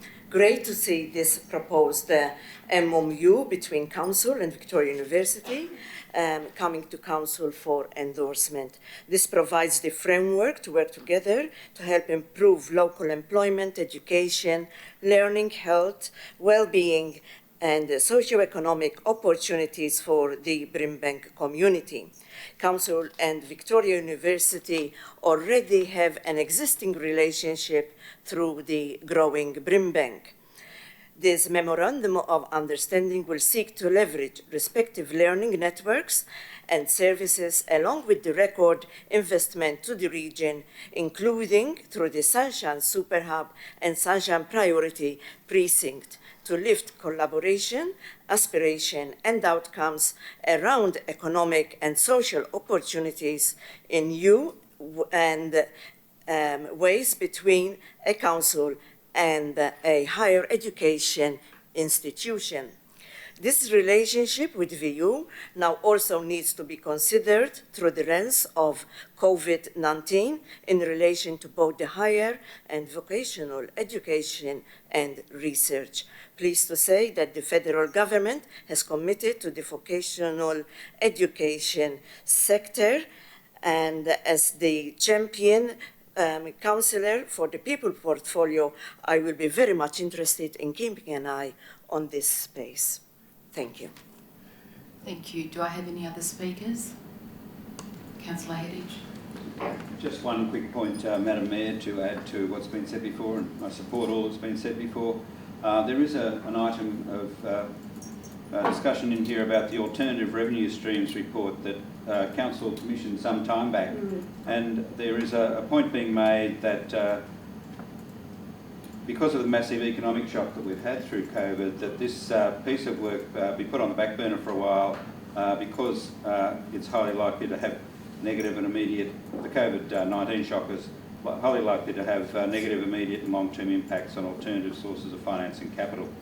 I hear it, I accept it, the advice that's coming here, but I also think that we do need to be a little bit mindful of what happens in a crisis. Often the traditional ways of doing things do not stand the test of time, that we do need to look for alternatives, and we do need to often look for radical solutions. So for me, I think the Alternative Revenue Streams report is a really important one at this time.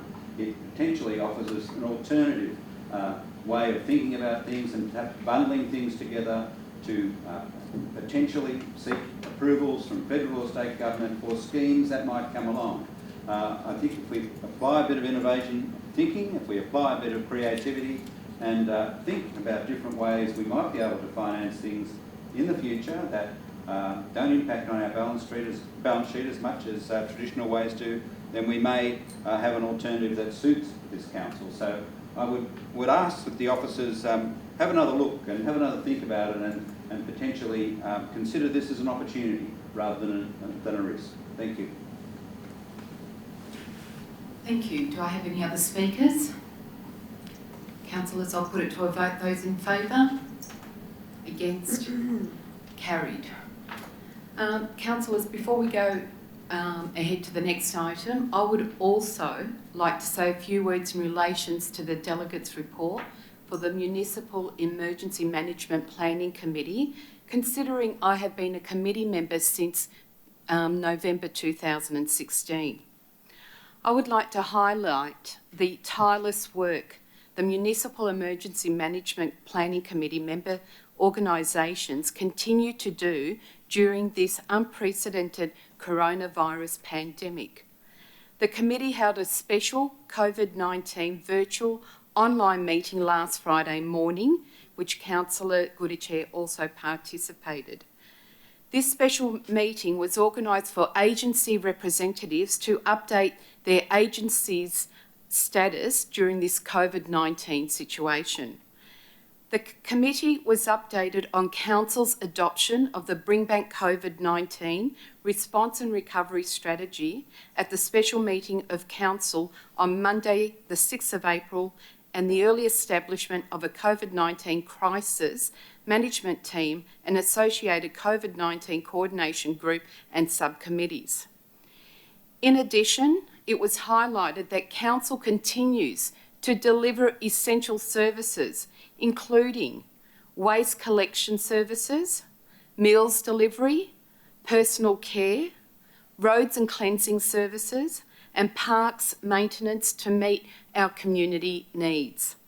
It was also highlighted that although council facilities are closed, alternative service delivery models have been implemented, such as the introduction of the already very popular Library at Home delivery service. Council also continues to have increased community campaigns online, including dedicated COVID-19 information. Verbal COVID-19 response activity reports were provided by the following agencies: the Department of Health and Human Services, Victoria Police, Red Cross, the Salvation Army, the State Emergency Services, the Metropolitan Fire Brigade, the Victorian Council of Churches, the Salvation Army, Centrelink, St John's Ambulance, and also Victoria University.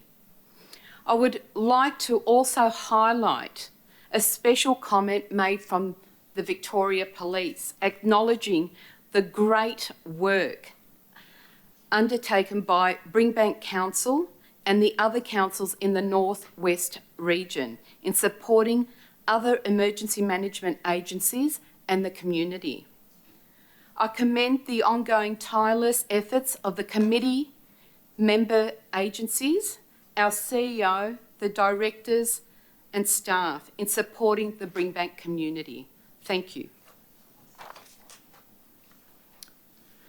Okay, next item, 13.12, Advocacy Report October 2019 to April 2020. Mr Hogan. Thank you, Madam Mayor. This report provides an update on Council's advocacy and key stakeholder engagement work as it continues to advance the priorities set out in the Transforming Brimbank 2020 agenda, and most recently, responding to emerging community needs as a consequence of the COVID-19 pandemic. Thank you. Councillors, any questions or points of clarification? Do I have a mover? Madam Mayor, I'd like to move the report as per papers. Thank you. Thank you, Councillor Tarkos. A seconder? Councillor Farn, thank you. Councillor Tarkos, would you like to speak? Thank you, Madam Mayor. In speaking to the Advocacy Update Report, I would like to note that most of this work occurred prior to the COVID-19 pandemic.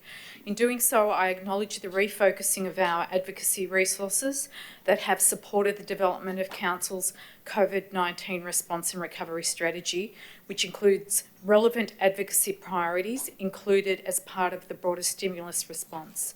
The October 2019 to April 2020 Advocacy and Engagement Report provides Council and our community with an update on the achievements, opportunities and challenges that confront us with the Transforming Brimbank 2020 agenda over this period.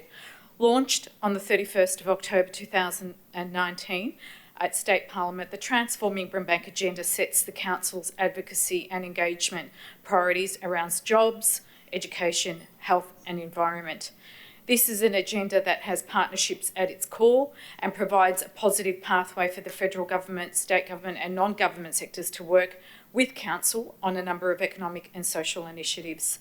As has been previously reported in this chamber, I'm delighted to advise that Council's Save Upper Stony Creek campaign, as outlined in our environmental equity agenda, resulted in both the federal and the state government in November 19 of 2019 respectively recommitting to this project.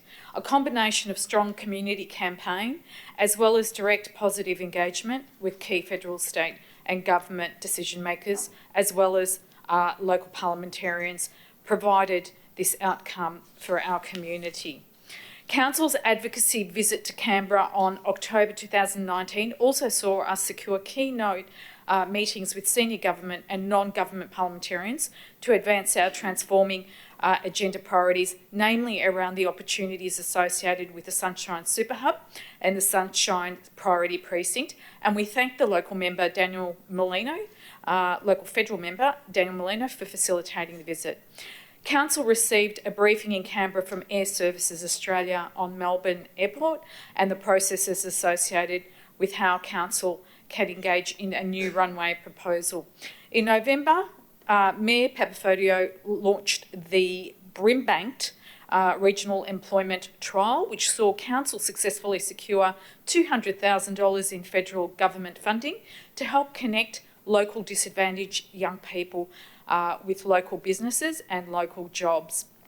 In November, Council welcomed the State Parliamentarians' Legal and Social Issues Committee, chaired by Natalie Solomon MP, to Sunshine, where they held hearings on the inquiry into early childhood and called to communities, and where Mayor Papafodio and Councillor Borg presented on our behalf. In December, Council again wrote to the State Minister Jacinta Allen and Federal Minister Alan Tudge around the need for a fast, efficient, dedicated Melbourne Airport rail link via Sunshine that will maximise economic and social outcomes for our community. In February 2020, Council formally submitted its latest round of applications for local sporting grants to the state government, including a $2 million funding request for the St Albans Health and Wellbeing Hub. This was supported by the Council and Lifesaving Victoria announcement of an MOU, which will see St Albans become the new region-wide water safety initiative for culturally and linguistically diverse communities. In February, Brimbank and Melton Councils wrote to the Minister Jacinta Allen expressing concern that contaminated soil from the Westgate Tunnel project may be sent to Ravenhall, and in March, Mayor Papafodio advocated directly via meeting with Melton to Minister Allen's office and Westgate Tunnel Authority on this very concerning issue. The former Sunshine landfills issue, as was brought up earlier in this meeting, also has seen Council engage with residents and state government over a number of months, including through Council's recent calls for the establishment of a land contamination task force for Melbourne's West. In this regard, I acknowledge the announcement that the EPA will also be setting up an office here in Sunshine, something that we as a council have been calling for some time Councillor Tarkos, you've got 30 seconds. Thank you. I may need a little bit of an extension if that's nearly finished.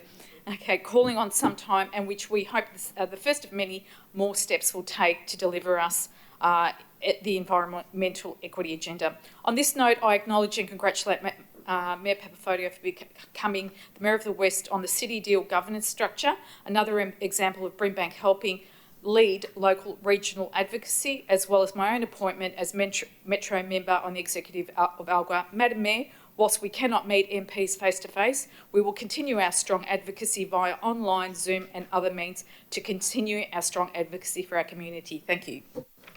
Thank you. Thank you, Councillor Tarkos. I gave you those extra few seconds.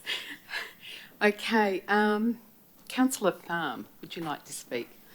I think I can't have enough say, adding to Councillor Tarkos that was saying, but what I would like to say is for councillors who are and have been in the advocacy portfolio, that you have been representing us in advocating for all the real needs for Brimbank, and that, cannot count enough of your hard work as well, so thank you. Thank you for your kind words, Councillor Farm. Do I have any other speakers? Councillor Hedditch? Just briefly, Madam Mayor, I'd also like to congratulate everyone involved, yourself, Councillor Tarkos, and the officers for all the work that's gone on. There's a lot of work when you read it all there in one place. It's an enormous amount of effort. One thing I would like to say, though, is that COVID-19 does give us an opportunity to look at advocacy and again say, how important is it?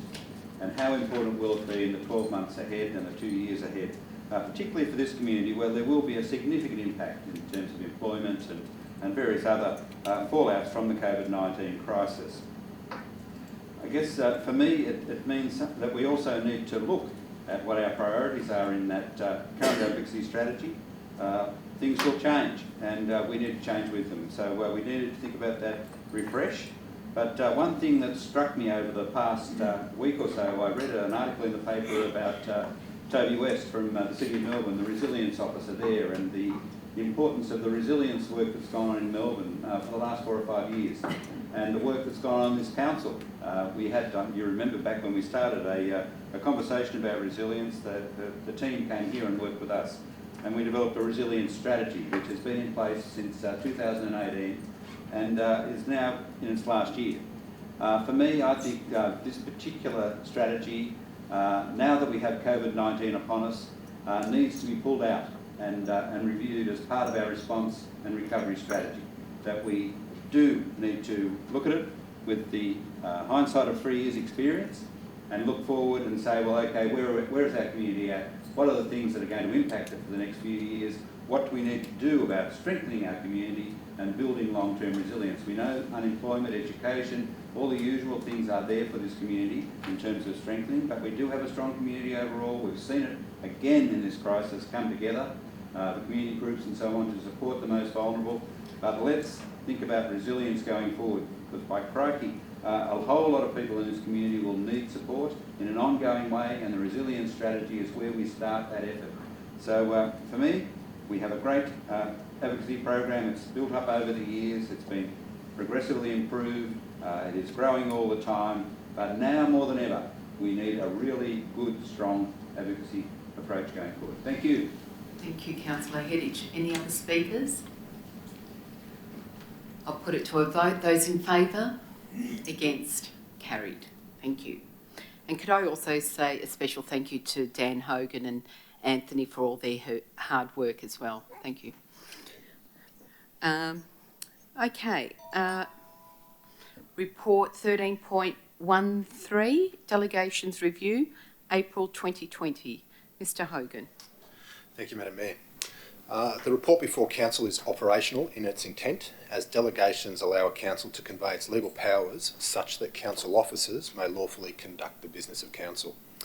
Council officers have reviewed the current delegations in line with best practice guidelines and provide now the following delegations for the consideration of Council. I'd like to bring to the attention that the report also recommends the addition of a sunset clause to the emergency addendum to the S5 instrument of delegation from Council to the CEO.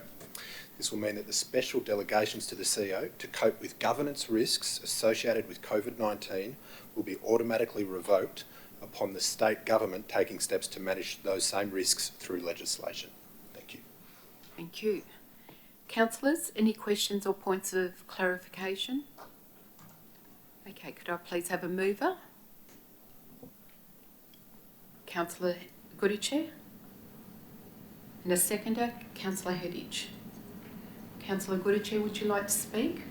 Just briefly, Madam Mayor, I think Mr Hogan explained everything that's in there, and if we read through the report, it's quite self-explanatory, so I commend this report to Council. Thank you. Thank you. Councillor Hedditch, would you like to speak?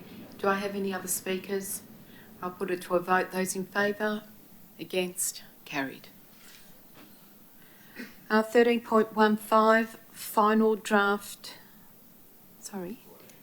13.14. Sorry about that. Approval of borrowings. Mr Ma, could you please present this report? Thank you, Madam Mayor. This report is for Council to consider authorising both the CEO and the Mayor to sign loan documentation on behalf of Council so that we can take up $33.49 million worth of loans, which were approved in the 2019-20 budget. Thank you. Thank you. Any questions or points of clarification? Do I have a mover? Councillor Goodichere. Do I have a seconder? Councillor Hedditch. Councillor Goodichere, would you like to speak? Just a few points, Madam Mayor. It does come under my portfolio as well, but since it's got to do with money, it comes under everyone's portfolio. So, in the 1920 annual budget, Council did make a provision to borrow $33.49 million to refinance an interest-only local government funding vehicle loan and to fund capital works projects being carried out during the financial year. So these borrowings, Madam Mayor, together with other factors such as operating surplus and government grants, fund capital for Council's capital works program. It is important that Council maintains a healthy level of capital works expenditure to ensure maintenance of existing infrastructure and building of new infrastructure to meet the changing needs of the community. 6 scenarios of the loan structures have been provided in attachment 1, and I'm sure that the councillors have already scrutinised it very well. And the recommendation is scenario 3 is the preferred option. And this option is a 10-year principal and interest loan. It is in line with Council's annual budget and long-term financial plan. And by entering into this loan agreement and locking in a fixed interest rate for the next 10 years, Council will be protected from any future interest rate increases. So scenario 3 also does present the lowest financing cost. So I commend this report to Council. It is important that we continue with our financial plan.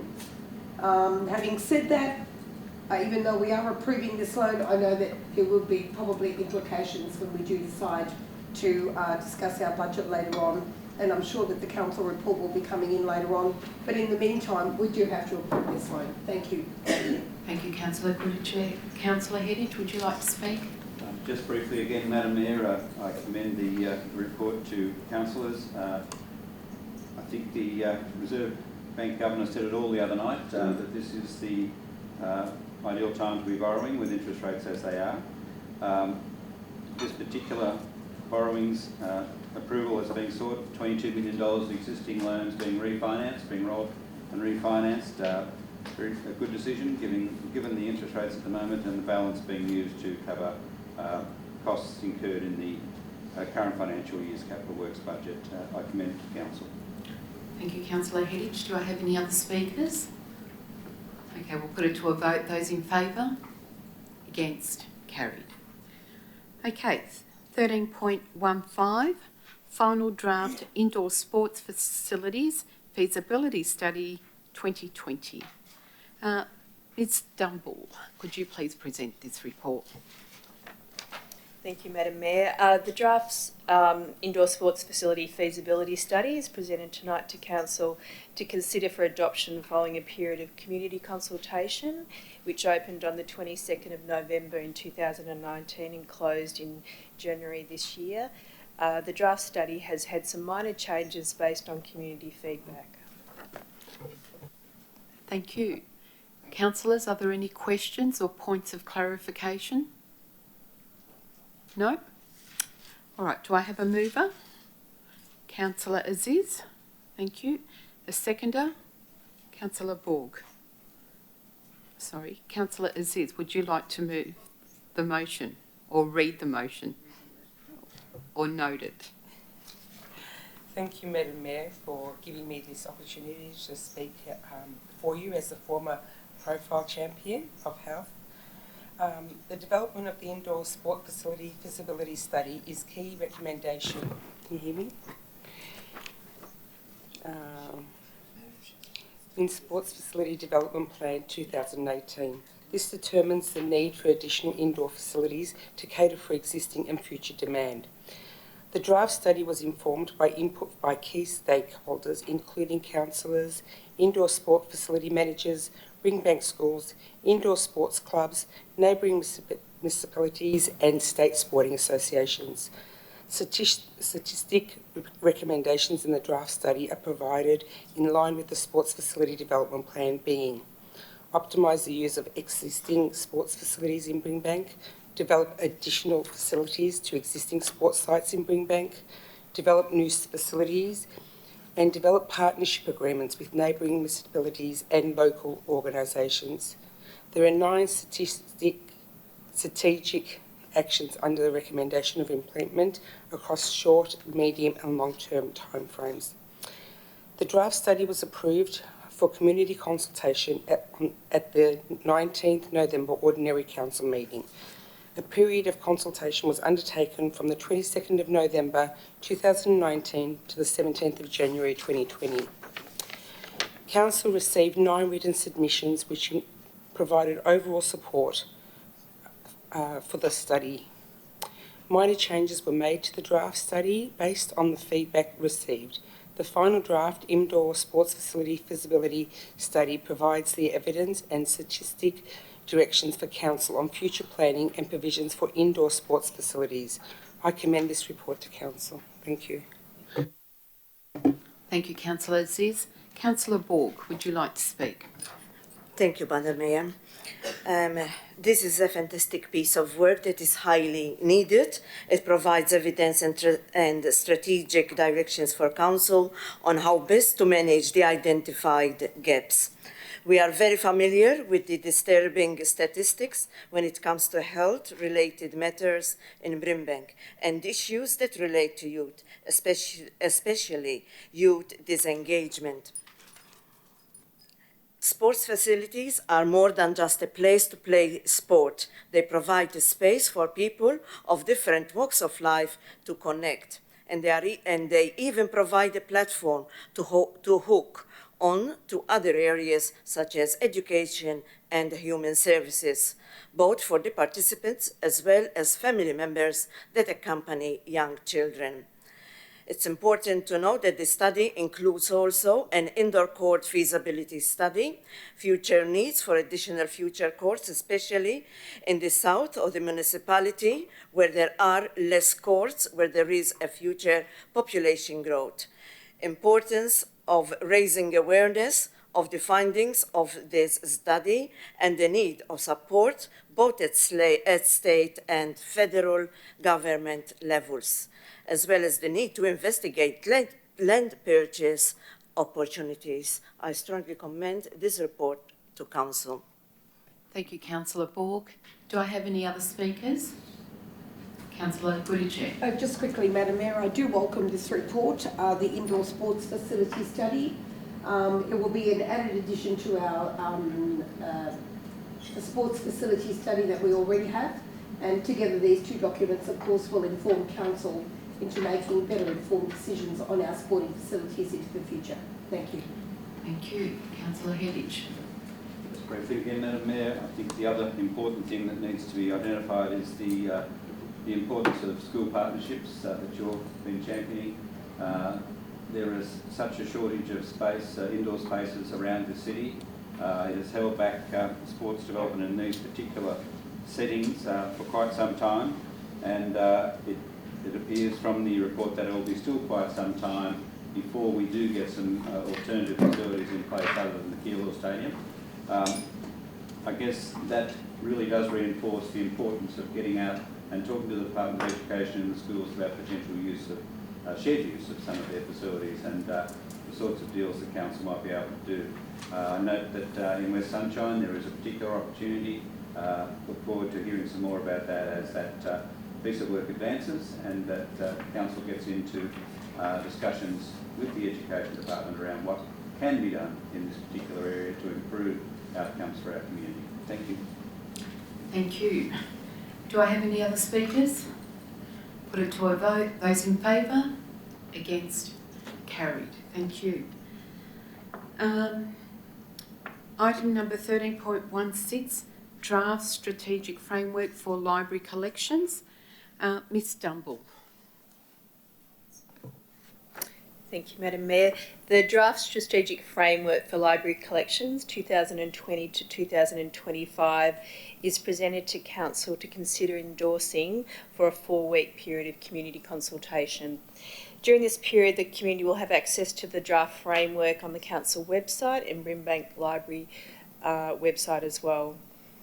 The draft framework builds on the current strategic framework for library collections. It defines the purpose, vision, guiding principles and the strategies that will help shape the library content to the year 2025. Thank you. Any questions or points of clarification, councillors? Okay, do I have a mover? Councillor Borg. I'll move as per business papers. Thank you. Thank you. Seconder? Councillor Tarkos. Councillor Borg, would you like to speak to the... Yes, thank you, Madam Mayor. In the difficult times we are facing with the COVID-19 pandemic, now more than ever, our libraries play a critical role in serving and supporting our community. Library services have quickly responded to business not being as usual, and they have been innovative and flexible in their services, such as home delivery and online story time. The draft framework for library collections has been developed to respond to the community's needs and interest, foster the love of reading and learning, and guides council's investment in library connections. This framework builds on the library's first strategic framework for library collections 2018-2020. The collection comprises of print materials, multimedia and electronic resources for reading, listening to and viewing. Approximately 1/5 of the collection comprises of digital content. This is a key element of the library collection. It enhances rather than replaces traditional physical collections. During social distancing, while the library buildings have been closed, the digital content has proven its value and importance.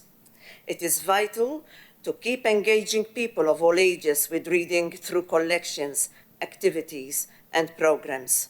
This framework provides the direction to ensure collections reflect, recognize, respect, and value Brimbank's residents, workers, visitors, and cultures. I commend this report to Council. Thank you. Councillor Tarkos, would you like to speak?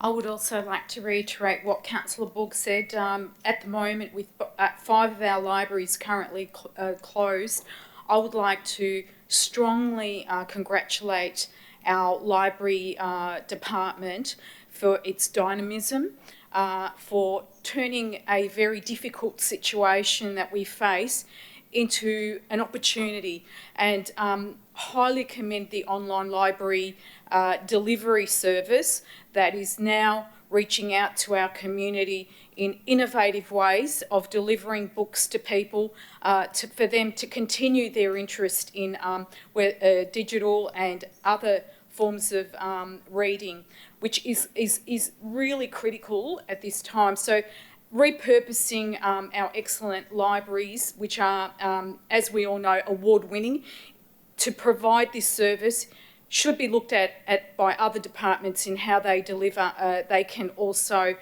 frame this difficult situation into a positive. Also, as Councillor Bourke said, the promotion of digital library items as being the big mover for a lot of our community. I look forward to the community consultation and feedback for this draft framework and in the next 4 weeks, and highly commend the report. Thank you. Thank you. Do I have any other speakers?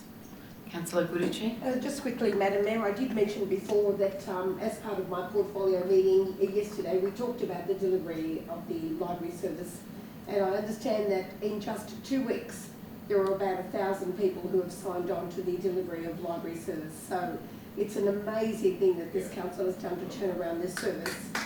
Very, very well done. Well done to the staff and the volunteers. There are 27 volunteers from our library staff who have actually signed on to deliver books. They can keep the books as long as they want. But the most important thing I think also coming out of this is, because this is going to be a consultation on our library collection, the important information that they can collect from the current clients that they are delivering to about either delivery service or the collection of the books, the type of books that they require. All of that information can then be also gathered from these people, and they are quickly signing on even more. So congratulations to everyone, and I look forward to hearing the responses from the public on this collection. Thank you. Thank you. Do I have any other speakers? Okay, I'll put it to a vote. Those in favour? Against? Carried. And could I just add as well, it's an excellent program and learning tool for our community, so well done. Thank you. 13.17, JR Parsons Sports Clubs Transition Plan. Ms Dumble, thank you. Thank you. This report is presented to Council to note the agreed operational future transition arrangements for the Grand United Cricket Club and the Albion Football Club, with the planned capital upgrades at the JR Parsons Reserve.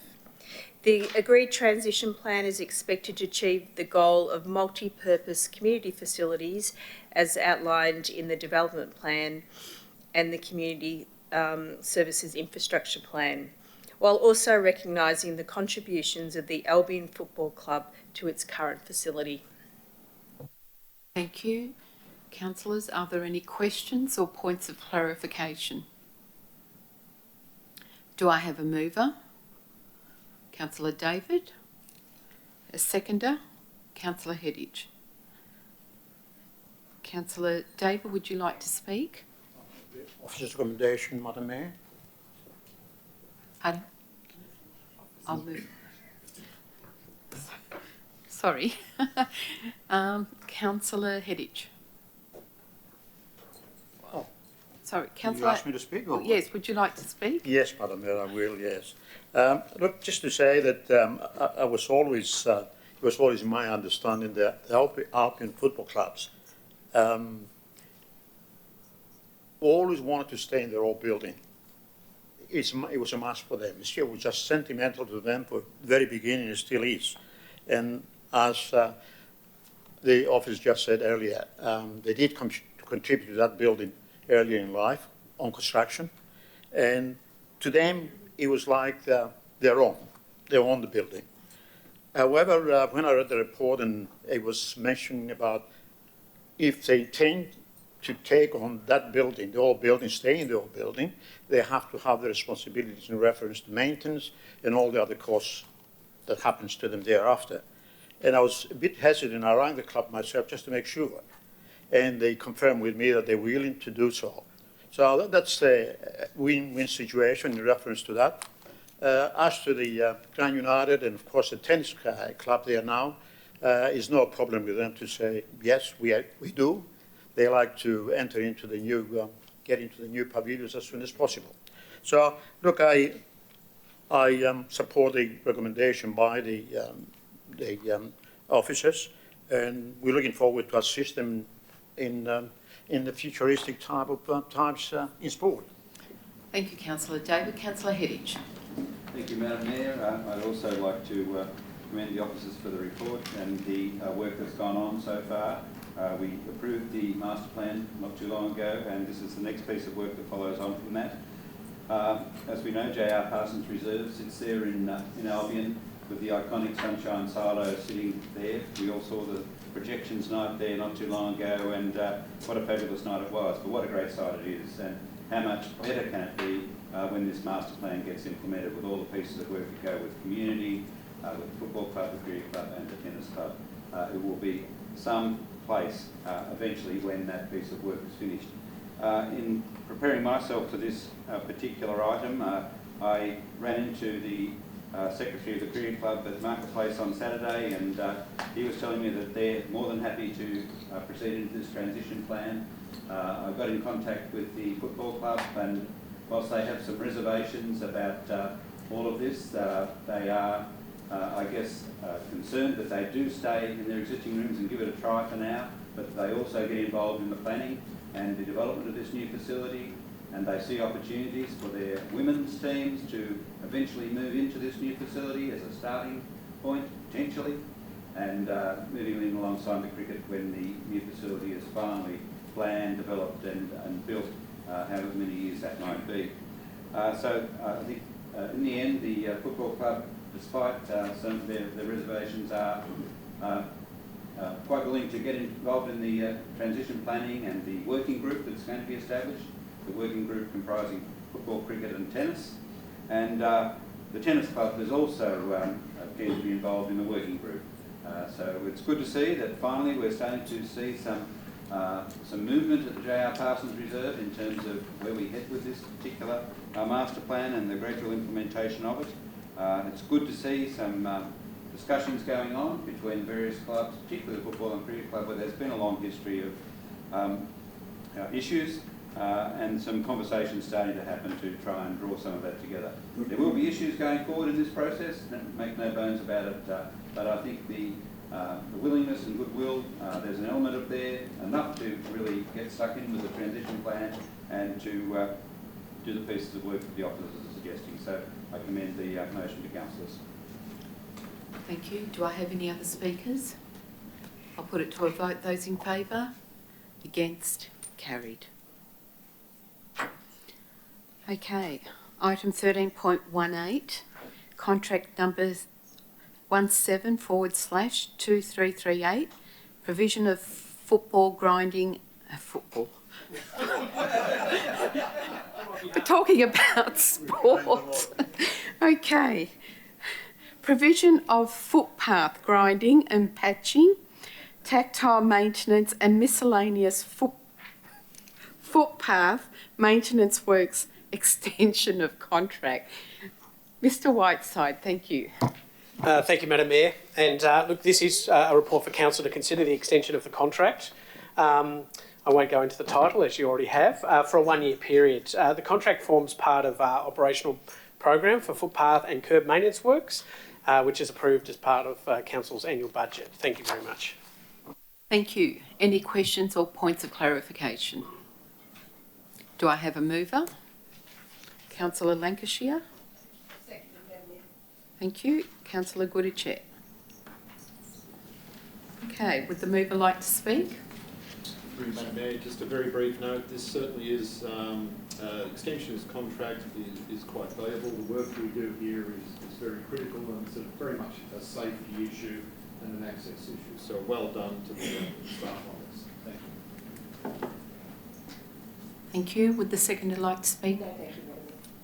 Any other speakers? I'll put it to a vote. Those in favour? Against? Carried. Okay. Item 14, notices of motion. There is one notice of motion this evening and it's as printed on the screen, I believe.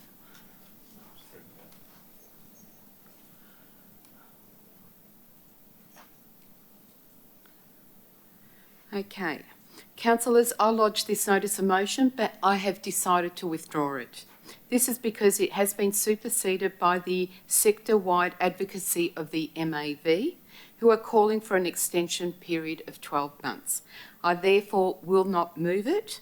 If no one else wishes to move this motion, it will lapse and we can move on to the next item of business.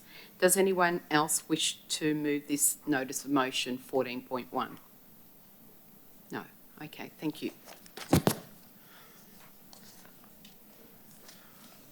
Okay, item 15, notices of motion, rescission.